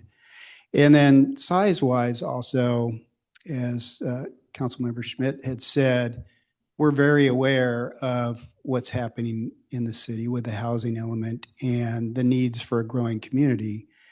And so we try and look into our crystal balls and try and figure out what does growth look like? What's going to change? And we do have a vision for that in the administrative building, but especially in that fire station. Currently, there's an engine and a squad, so 5 people in total that respond out of there. But we've built it in such a way that if we're ever going to expand because the population grows or traffic is impacted and we need more resources, or maybe someday we do ambulance transport, that's all been built into kind of the vision for that new modern station. So I don't know if I answered all of your questions. If you have any others while I'm up here, I'm happy to answer them. Thank you. Yeah, I just kind of wanted to understand, it sounded like each of the buildings has kind of future-proof capacity around, some extra offices or extra this and that at this time. But like you said, I was just trying to understand the build for the future, and I didn't know. I guess my question was a little bit more because you have now become an organization that does respond to large-scale crises all around the country, does that require a different kind of set of infrastructure here, or do you train in other parts of the country too? Well, yeah, I mean, this is our day-to-day training. We still have, as long as PG&E gives us access to the site off of the Dumbarton Bridge, that's where we primarily do our urban search and rescue training. But this facility here allows us to do our day-to-day operations training with hose and ladders and first aid and EMS and CPR, all of those things there.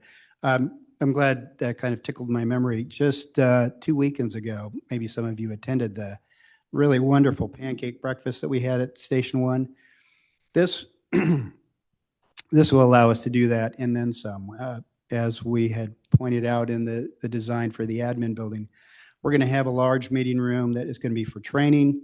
It's going to be for ceremonies. It's going to be for pancake breakfasts. It's going to be for our board meetings with wonderful doors that open up onto that open space out there so we can set up our barbecues, set up the games for the kids to play with. And really our hope is that it will be a community gathering area, because again, it is your local community fire station for all the neighborhood to drop in. Thank you. Thank you.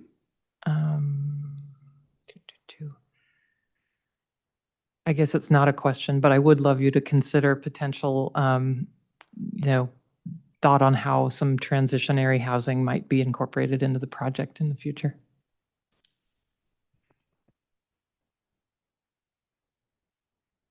Commissioner Doe.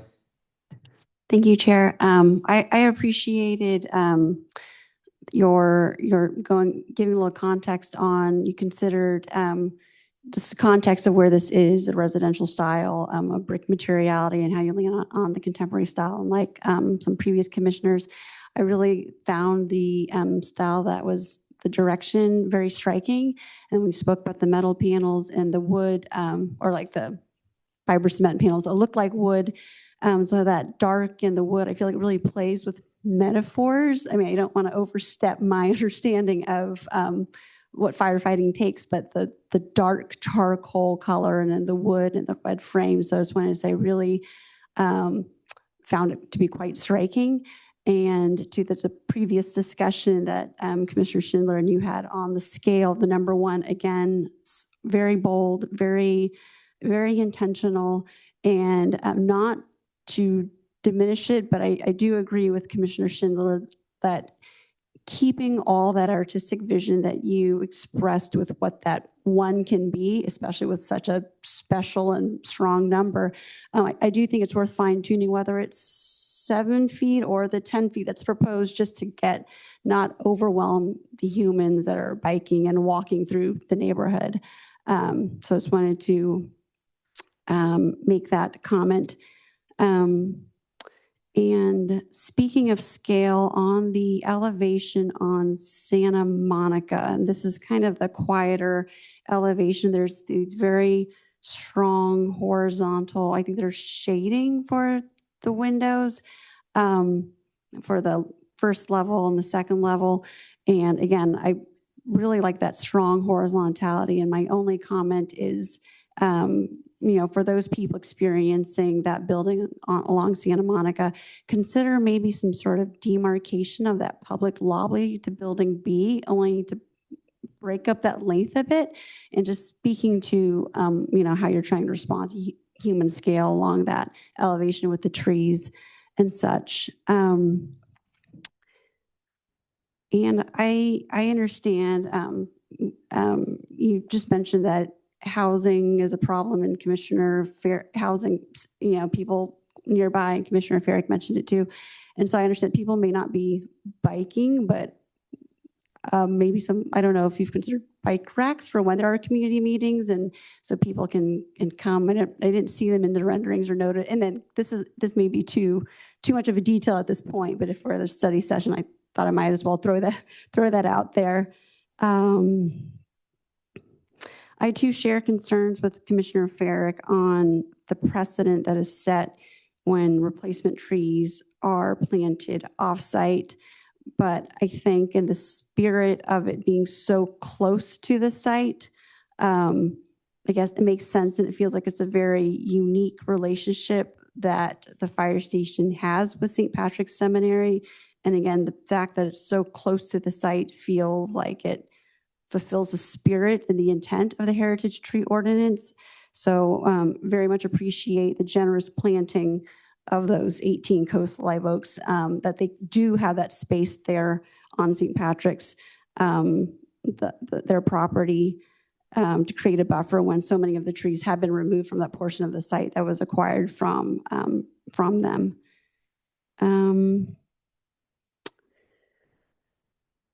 Let's see, so some of those perspectives or aerial views show a lot of roof.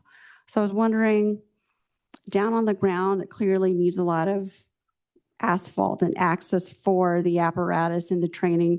So I was curious, is the roof maybe an opportunity for a small roof deck for employees with a little bit of planting, given that it seems like down below it's just, there's so much functional space.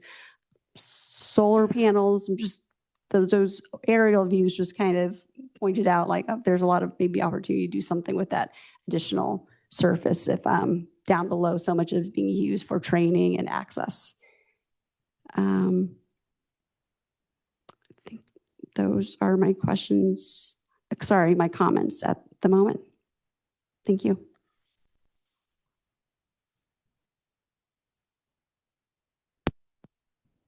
Vice Chair Silverstein.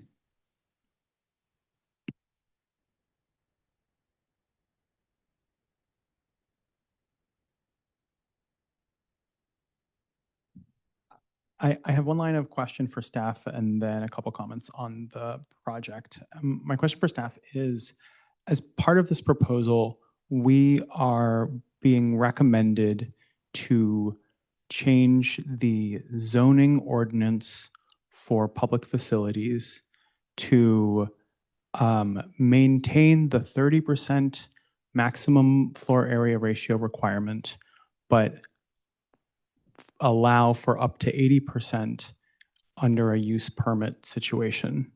And my first initial question is, why do we need to have those two distinctions in the first place? Why not just have 30% is allowed under public facility, I guess, carte blanche, and then if you want to go over that, you can get a use permit. But if someone or if a public facility down the road wants to have 81%, do we need to then change the zoning ordinance yet again to accommodate that?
Okay, thank you for your question.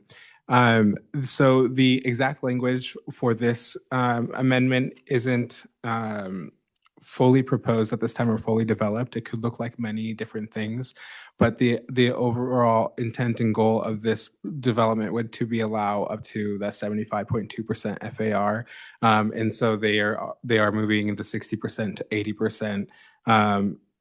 That's the current proposal. Your recommendation as a planning commission could be for the city council to consider an alternative amendment to that maybe not require this every single time that additional floor area is needed, or your point I think is well taken, and there are many ways to go about approaching it. Thank you for the response. I am curious to see what other commissioners think about this, and I'm also curious to receive any feedback from City Council were this to be proposed.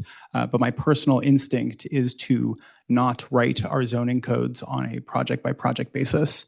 And if we raise it to 80 under this circumstance and someone else comes on 85 and so we raise it to 86 or something like that, that just seems too piecemeal and not thought through enough. And the same, I feel the same way about the 30%, potentially arbitrary or potentially very carefully calculated limit under the current public facilities floor area ratio. I don't feel equipped to tell a fire department or a government building or a school facility that they cannot exceed 30% of a floor area ratio if they feel the need to do so to serve the community. And so, again, happy to hear other people opine on that, but that's my perspective and would love to have that be part of the recommendations going forward. As for the project itself, I want to quickly echo Commissioner Doe's comment on solar panels on the roof. I think that seems like a no-brainer, or at least useful space up there. I very much want to express interest in having a bike rack, bike parking, a bike shed. I was at the pancake breakfast with my family, and we and our neighborhood friends biked there, and we just had to park it out front with no facilities whatsoever. And I think that's certainly something that we want to encourage as part of the growing community and traffic concerns.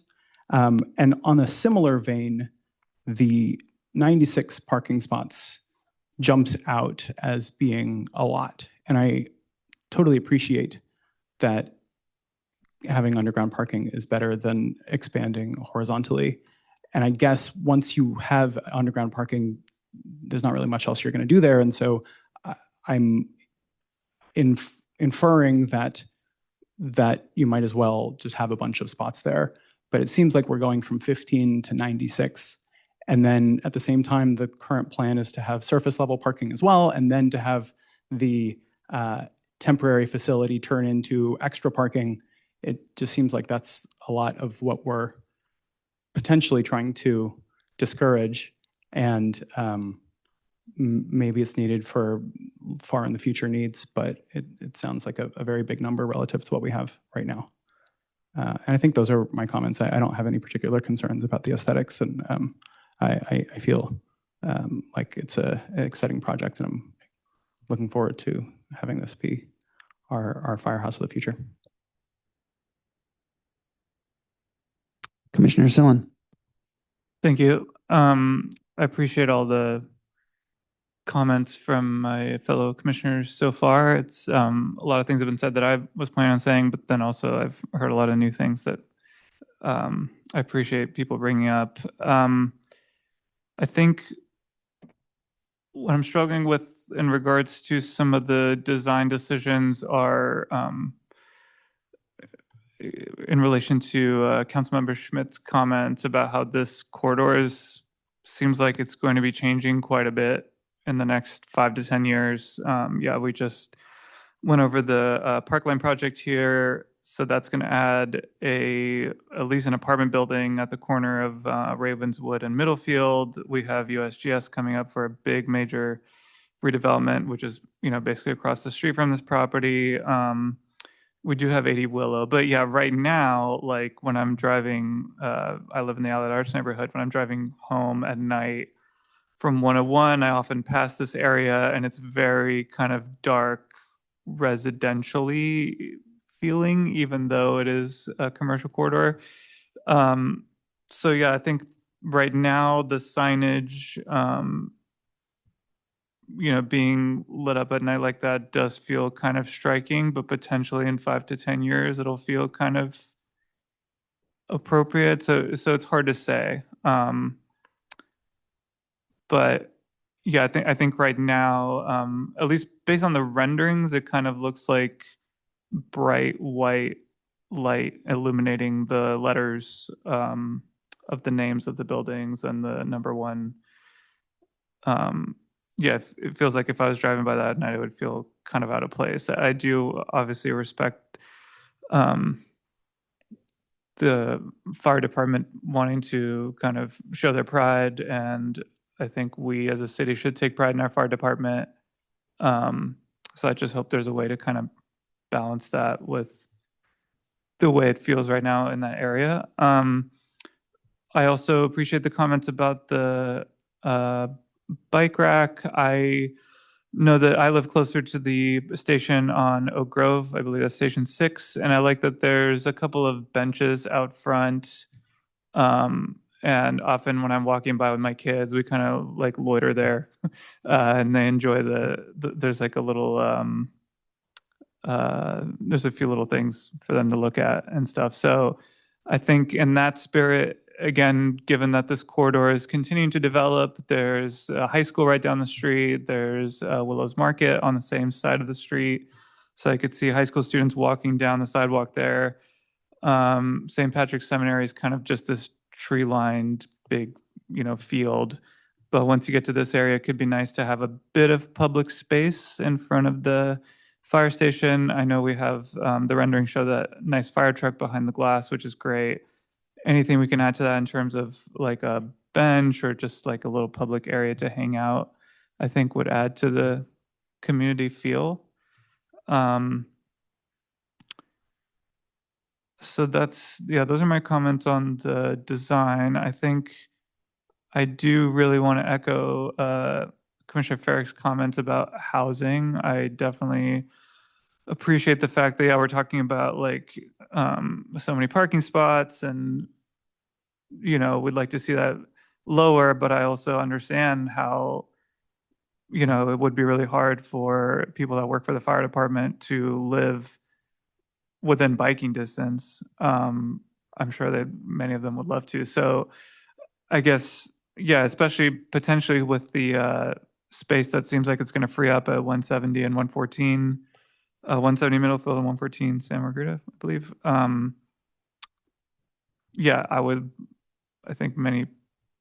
I'll just speak for myself. I would love to see a proposal for some staff housing either on this lot or those lots coming forward soon. One more comment about public space. I guess I noticed that on the Santa Margarita property, we again have this situation where there's like kind of a sidewalk, but not really. And it's kind of the more rural Menlo Park style where you have the gutter and then not the gutter, sorry, wherever the water goes, the storm water, and then there's like a bit of separation between the road and where people walk, but it's not raised with a curb, but there are these kind of like raised little bumps between where cars drive and people walk. And so I'm hoping that those can remain there during the use of that property for the fire station while during this construction. Maybe quickly, through the chair, if I could check with the architect on that. I'm referring to like these, I don't know what they're called, kind of 6-inch high things on the ground along the sidewalk. Would you be able to comment if those are going to remain at this time? Sure. Yeah, we can likely keep those or something similar. I'd have to look back at the plans what we're proposing at the moment, but I understand your point about wanting that separation between the property and the road just for safety. Yeah, thank you. Yeah. Appreciate it. Okay, and then, yeah, I guess I would like to maybe continue the discussion a bit about, again, what Councilmember Schmidt brought up about planning, looking forward. I have some thoughts, but first I wanted to quickly check with staff and just see if we're talking about the redevelopment of SRI plus USGS plus potentially 80 Willow. What do we as a planning, or what should we as a planning commission be thinking about with this project, and what to watch out for, or how to plan ahead for a lot more potential traffic on that street and just people in that area? I'm wondering if staff has any thoughts on what a planning commission might do about that at this stage for this particular project.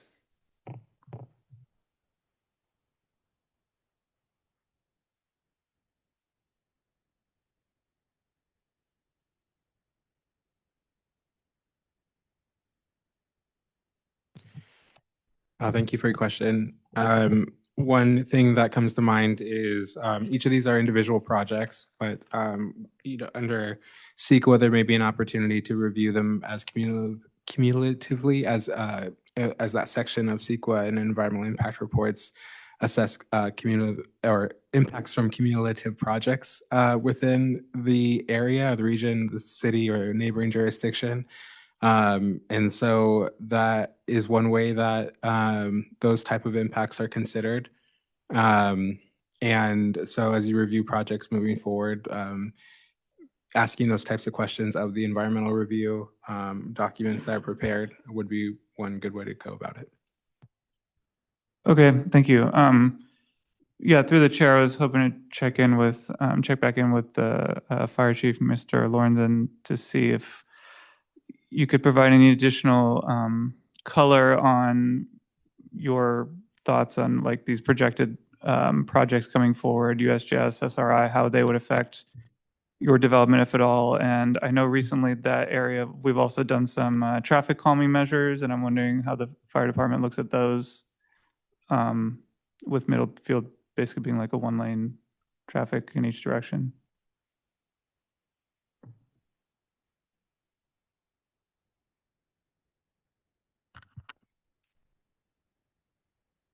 Well, first I'll start with just the traffic calming, basically the elimination. It took it from 4 lanes down to 2. It really hasn't been an issue with us. I had some communications with the city manager in advance, just so we could give them feedback if we were having challenges. And as it stands right now, there aren't any. But when you start talking about USGS and SRI and 80 Willow, and who knows whatever else happens with downtown parking, introducing whatever the number is, 10,000 new residents into our communities can be a challenge for us. I think more than anything, as far as us moving around in as far as traffic goes, right? We have some reserve capacity with our fire stations. We can absorb some more calls, but I think the really big challenge will be is how do we maintain adequate response times if we have gridlock? And so, that's a challenge for us, as trying to have a vision for what's it going to be like moving up and down Willow Road between Middlefield and the 101. I don't know how we're going to navigate that, or how we're going to navigate it differently, or whether we may or may not need to put additional facilities, somewhere down that way. I don't know. And I'm sure those are the same challenges that the council and the planning commission have when they're looking at these projects, and the mandate from the state, right? So I know that didn't really quite answer your questions, but we do try and ensure anytime we build a new facility that we try and anticipate what's coming in the future. So we build capacity into that. Whether or not we fill it in, we don't know. But now is the time to add that future capacity. And then we just look forward to working with the commission and the council to try and address some of the traffic issues. That's a big challenge, balancing pedestrian and biker safety with 10,000 new residents. I don't know what the answers are, but we're always interested in partnering with the city and finding some solutions. Thank you. I have a quick follow-up question, if you don't mind. So yeah, I'm wondering, maybe if you could comment like how far ahead, and I realize this is very hard for us, for you, like you said, for the whole city, but with the housing element, for example, in this cycle, we have a certain number, and I assume maybe you could just assume that maybe we hit that number.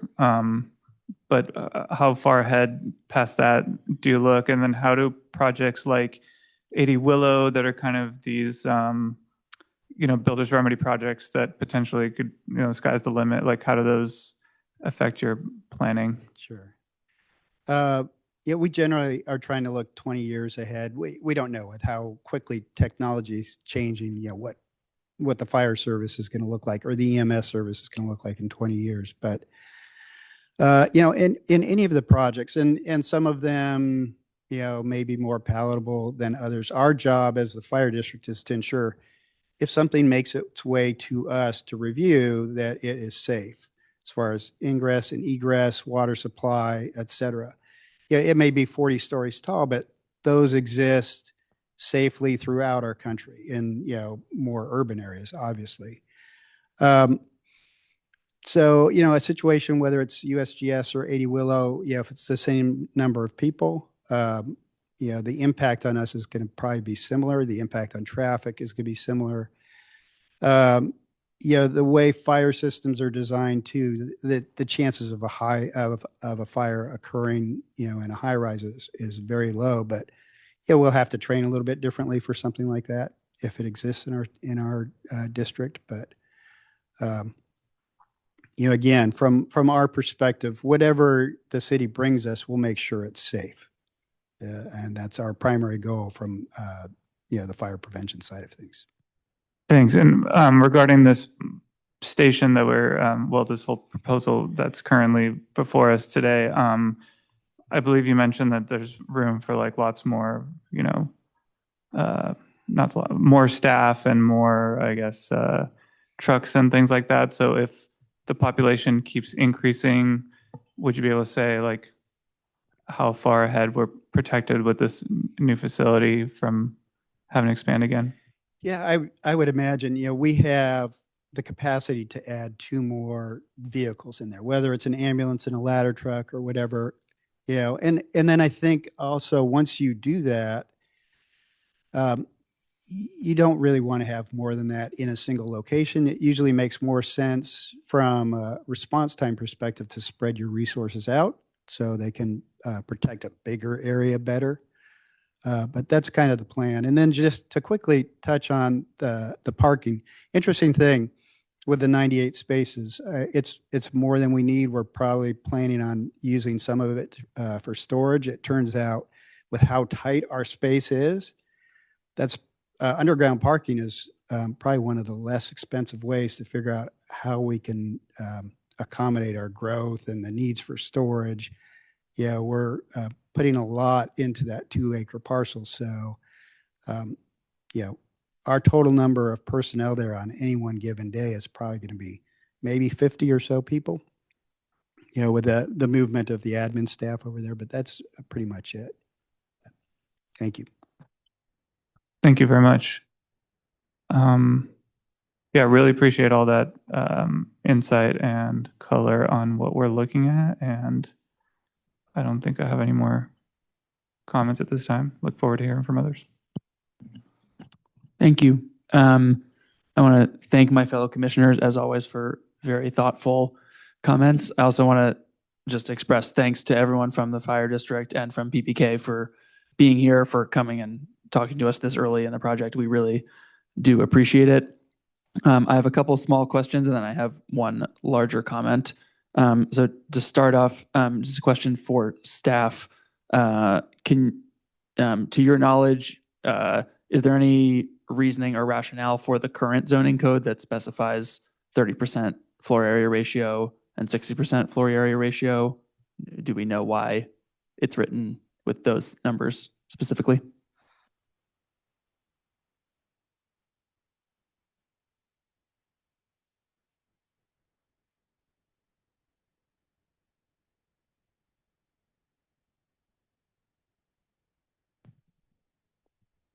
we don't really have any specific reasoning for it, but it may be related to being able to look at each project neighborhood by neighborhood. And the last update to this section for the 60% was from Fire Station 6 redevelopment. And so there is likely some analysis that was prepared there or maybe worthwhile into pulling together for you. Thank you very much. Okay, just a couple small comments. I just want to reiterate, I think Commissioner Doe brought up introducing more green into the design. I think a green roof or something like that would be great. I don't doubt the need for lots of asphalt for a variety of reasons, but if we can get some more green in there, that would be awesome. And then the comments from several commissioners with regards to a little bit more public space or bike parking or things to, I think, emphasize what is a great vision on your part to make this a community space would be really awesome. But overall, I love the design. I think it's great. I will also say on behalf of my 3 young kids, if you could expedite the portion of the project to do with the antique fire truck, they would really appreciate that. Okay, so I have one larger comment that really picks up on some of the themes that Vice Chair Silverstein brought up, as well as Councilmember Schmidt. I want to give kudos to start to both the fire district and to city staff for being creative and not being constrained by the current zoning code. I like that we looked at our needs and came up with a design that met our needs and didn't just stop at the 60%. That being said, I am not comfortable approving the zoning ordinance changes as is, not because I don't love the design. I love the design, but these zoning ordinance changes to me seem too small, too reactive, too based on a single project, rather than looking at the future of our city and taking a holistic and future-looking view of what we need. I think to Mr. Garcia's point, the last time we revised this particular part of the zoning code, it was in reaction to another fire station that we wanted to build. In this case, we're doing the same thing. We're saying, okay, we want 75%, let's make it 80%. To my eye, we got lucky that this parcel was 1.96 acres and not more than 2 acres, because if it was more than 2 acres, we would have had to rewrite the zoning code in an even more reactive way. And this seems to be really bad. I trust our firefighters, I trust our superintendents, our teachers, the city staff who works for the government of Menlo Park to know what we need. I also know that projects like this cost money. There's no reason to believe that we're going to build more than we need. As a city, we're lucky to have lots of funds, but we don't have unlimited funds. We're not just going to build crazy things for the sake of building them. We're going to build what we need. And I want us to be a city that plans for our future and builds what we need. And just to give a specific example of the way I think this matters, I had a really useful exchange with Mr. Hitchcock from the fire district today, discussing the history of this project. He provided some fantastic information, including that in developing this project, there was a discussion of the fact that the fire district wanted to move all of their administrative staff into one building, but the current 60% zoning code wouldn't have allowed that. And so that's one of the reasons that we went with the 75%. And I just think it's really quite unfortunate that there had to be a discussion around that for what I consider to be a fairly arbitrary number. I think my history on this planning commission tells me that our zoning code is in many ways historical. It's a product of history. No one can really say why it exists. And I don't want our firefighters or any public facility to have to jump through unnecessary hoops to house their staff in one building because we have a zoning code that happens to say 60%. So that's where I'm at. And why I wouldn't want to approve the proposed zoning ordinance changes as is. And I would certainly be interested for thoughts from my fellow commissioners and from staff. But as a starting point, I would feel much better about changing our public facility zoning to something like allowing 200% floor area ratio as a permitted use, not requiring a use permit on any site up to 5 acres.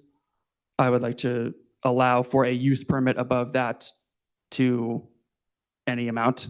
uh, that where a use permit was willing to be granted.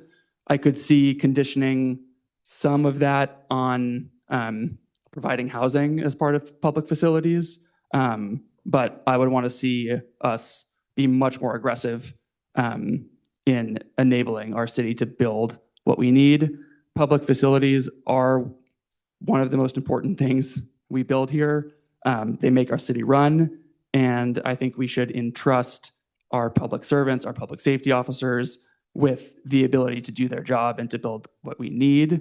And the current zoning changes as proposed do not seem to me to do that. And so they would be hard for me to approve as currently written. But I would be excited about using this as an example of how we can set ourselves up as a city to succeed in building what we need to build. And I really appreciate that to a large extent, we have done that with this project and decided to build what we need to build, not build to an out-of-date zoning code.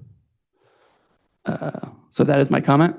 I'm going to, realizing that we're getting close to 9 o'clock, call for a 5-minute recess, and then we'll come back and continue the discussion. So we will come back at 9:02 p.m. Thank you very much.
Okay.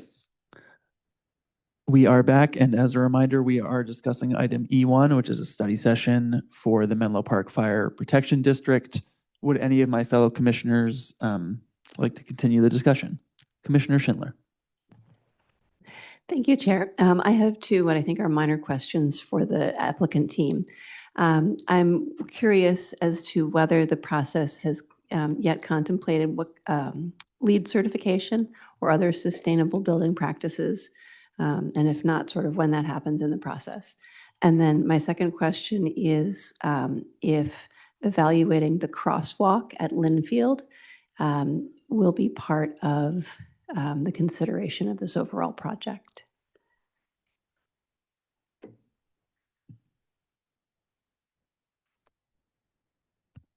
Thank you for the question. As far as LEED goes, right now, we are not pursuing certification for LEED. However, we are meeting Cal Green standards. Cal Green is, just sort of baseline tier 1 equivalent to LEED Silver, very comparable. And then as far as evaluating the crosswalk at Linfield at this time, that's not in our plans. Is there if it's not in the plans at the time, is it something that may be discussed as the project continues?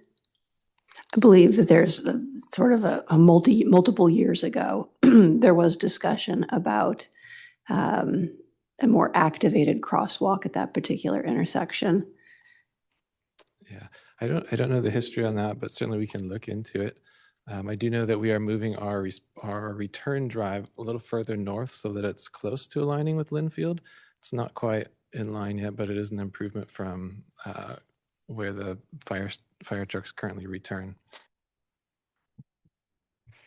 Okay, thank you. Sure. Those were sort of my two new questions, but just to sort of wrap it up and make sure that I have addressed each of the main questions that were in staff's requests here. As it relates to rezoning, I appreciate the sort of macro issue that our chair and a number of folks have raised, that we do have the opportunity always to refine the way that we think about zoning as a city. I would be supportive of that effort unless it slowed this project down. And so if in the time that it's going to take for plans to come forward and for the next step to happen, we are able to do that, I think that's the best possible outcome. Absent that, I don't have any concerns if we needed to proceed with this as a one-off with the rezoning, the zoning ordinance text changes, and then the use permit to get up to 80%. Because I believe that getting out of the way is a high priority with our zoning stuff. Is any zoning constraints and getting them out of the way and keeping the project moving forward is the goal. I believe I've already spoken about sign review. I don't have any concerns as it relates to the hazardous materials use permit, either the one for the diesel generator or the propane, which I know is a key component of the training exercises. As it relates to architectural control, I really appreciate the specific description of the metals in the design and the reflective sort of properties that you were talking about. For me, that didn't come through in the drawings, and I hope that that is actually the way that it's implemented. For me, it comes through as a lot of black on top of a lot of mass, particularly in the very corner of the building above the glass wall. That is a corner that to me felt a little like it could have been a little bit softer, particularly right there at the corner of Middlefield and Santa Monica. I appreciate all the detail that's been discussed here tonight about the heritage trees and don't have anything else to add. And I don't have anything to weigh in on the environmental review component of it at this time. So I think that pretty much covers the main elements in staff's request here. So I will hand it back to the rest of the commission. Thank you, Commissioner Schindler. Vice Chair Silverstein. I want to thank the comments of the chair around the issue of zoning, and I specifically want to respond to Commissioner Schindler's statement around not wanting to slow this project down if having to think about the zoning changes might do so. And while I don't want to commit myself to any vote in the future, I think I disagree on the margin with that stance. I think that we have the opportunity to make things better in terms of processes, and we can potentially take the maybe arduous or maybe relatively straightforward step of improving our municipal code that would alleviate all of the concerns that Chair Eric mentioned, essentially in the future in perpetuity. And if we give ourselves the window to say, well, we kind of want to go this way, but if it slows this down, then let's just do the expeditious thing right now, we're selling ourselves short for the future. And we kind of give ourselves the opportunity to punt, as seemingly we have done and did in the last fire district rezoning, or the fire department station. And so for me, I think I align with what the chair said, where I would not be comfortable approving a recommendation to change the zoning unless we were confident that it would be far enough to not have these same issues come in the future, at least not unless it's an egregious scale, and particularly just thinking about future-proofing what it is we're trying to accomplish and build what we need to build. So that's one comment. And then while we're here, in the same category of comments around neighborhood development and increased growth in Menlo Park and concerns about potential response times that the chief mentioned with increased traffic, I would love to take this opportunity to urge the Fire Protection District and anyone listening to continue to advocate for safer streets and better bike infrastructure and public transportation whenever these issues do come up. Not only can we hopefully reduce incidents in the first place, which is obviously paramount and would obviously alleviate some emergency calls that the fire department would be responding to in the first place, but also the fewer people who are driving around for their daily errands, the more of our streetscape we can free up for when there are actual emergencies. Thank you. Commissioner Sillen. Thank you.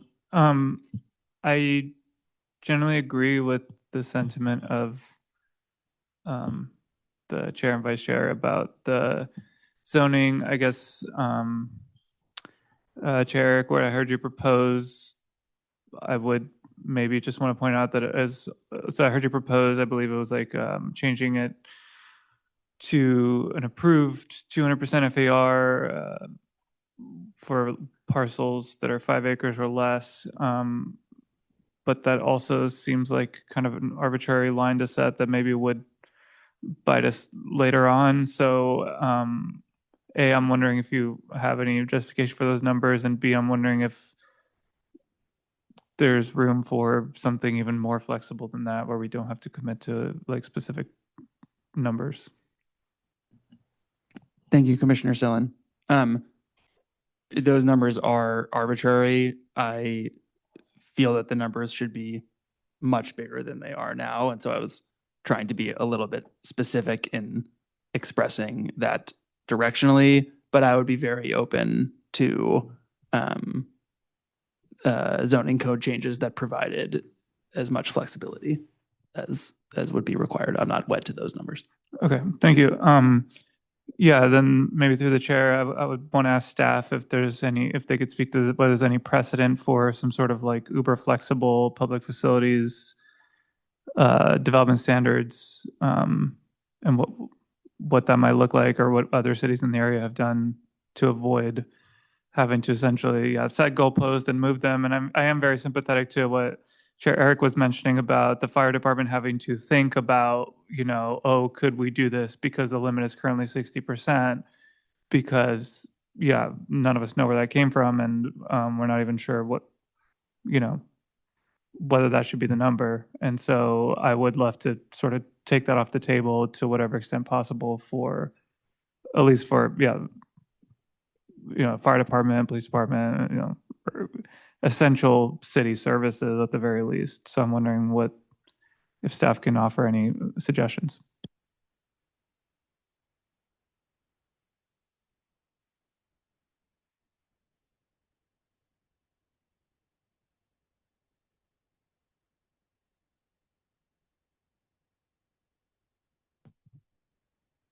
We can certainly research more possible alternatives to like the phrasing of such a development standard.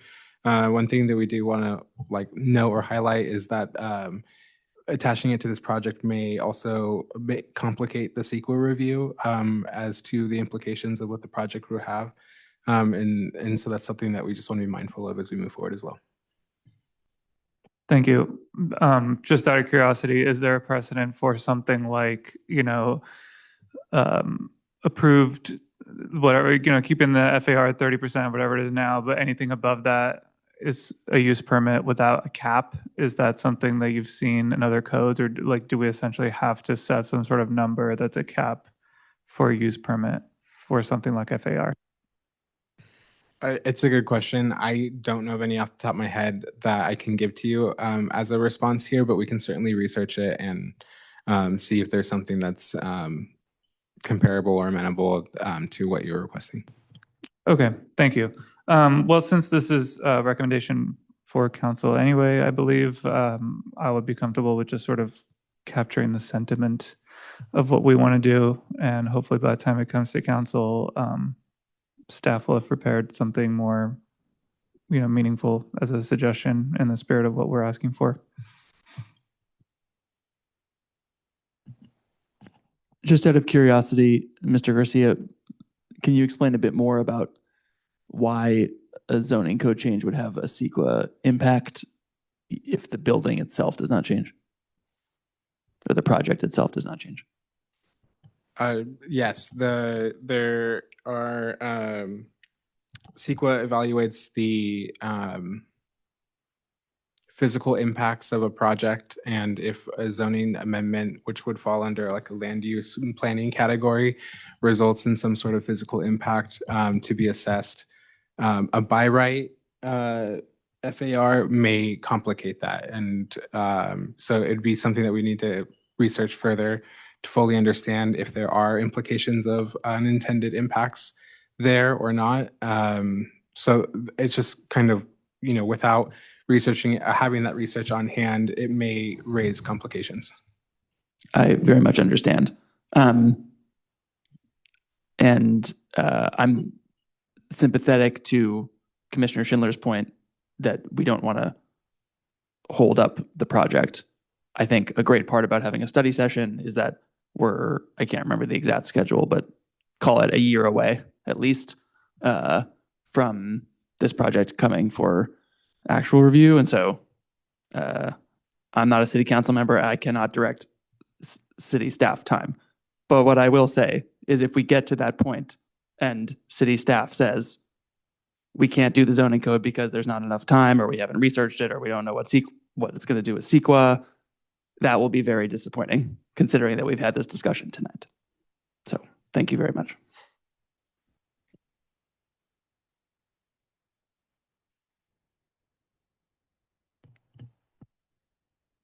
Vice Chair Silverstein. Through the chair, can I just get clarification on what the order of operations for any zoning ordinance amendment would be for a project like this? I understand right now we are giving general feedback. Is the next step for this feedback to simply go for the project's construction materials and overall plan, or will this feedback also be formally sent to City Council to consider a formal zoning ordinance amendment as a part of what we would need to do anyway for the public facility zoning district? And to follow up, or would that come at a later time as the project moves forward? The project will come back and there'll be reference and summary of the feedback that's been provided at tonight's Planning Commission meeting. And then any formal recommendations can continue forward through a recommendation to the City Council. So you'll review the project formally and take action on the legislative actions, there'll be a recommendation to the city council. And so you would be able to incorporate any additional feedback that you would like to add or subtract from the project that comes forward. To clarify very explicitly, there's nothing from this conversation tonight that will be formally given to City Council as a recommendation from the commission at this point. Is that correct? Technically, that's correct. This is for incorporation into the project. It'll be summarized into the record, and it will be provided in the future staff report. However, if a different action comes forward at the next planning commission meeting where you make a formal recommendation, that would be the recommendation that goes forward to city council. Thank you.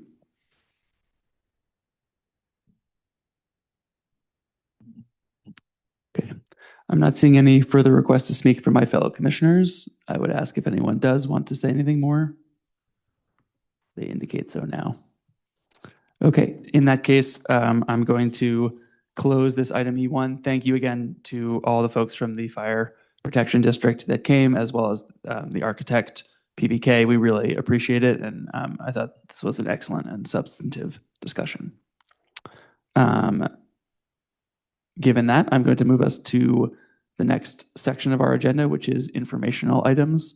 Ms. Sandmeyer, would you like to give any information as to future planning commission meetings or agendas? Yes, thank you. So the next meeting will be December 1st. We have a couple of single-family homes on that agenda, and also a project on Sand Hill. And then the following meeting will be December 15th. We haven't finalized the agenda for that, but that will also be coming up. And that concludes my updates, but I'm happy to answer any questions. Thank you, Ms. Sandmeyer. Do commissioners have any questions on those updates or any informational items of their own? Okay, in that case, this meeting is adjourned at 9:19 p.m. Thank you all very much.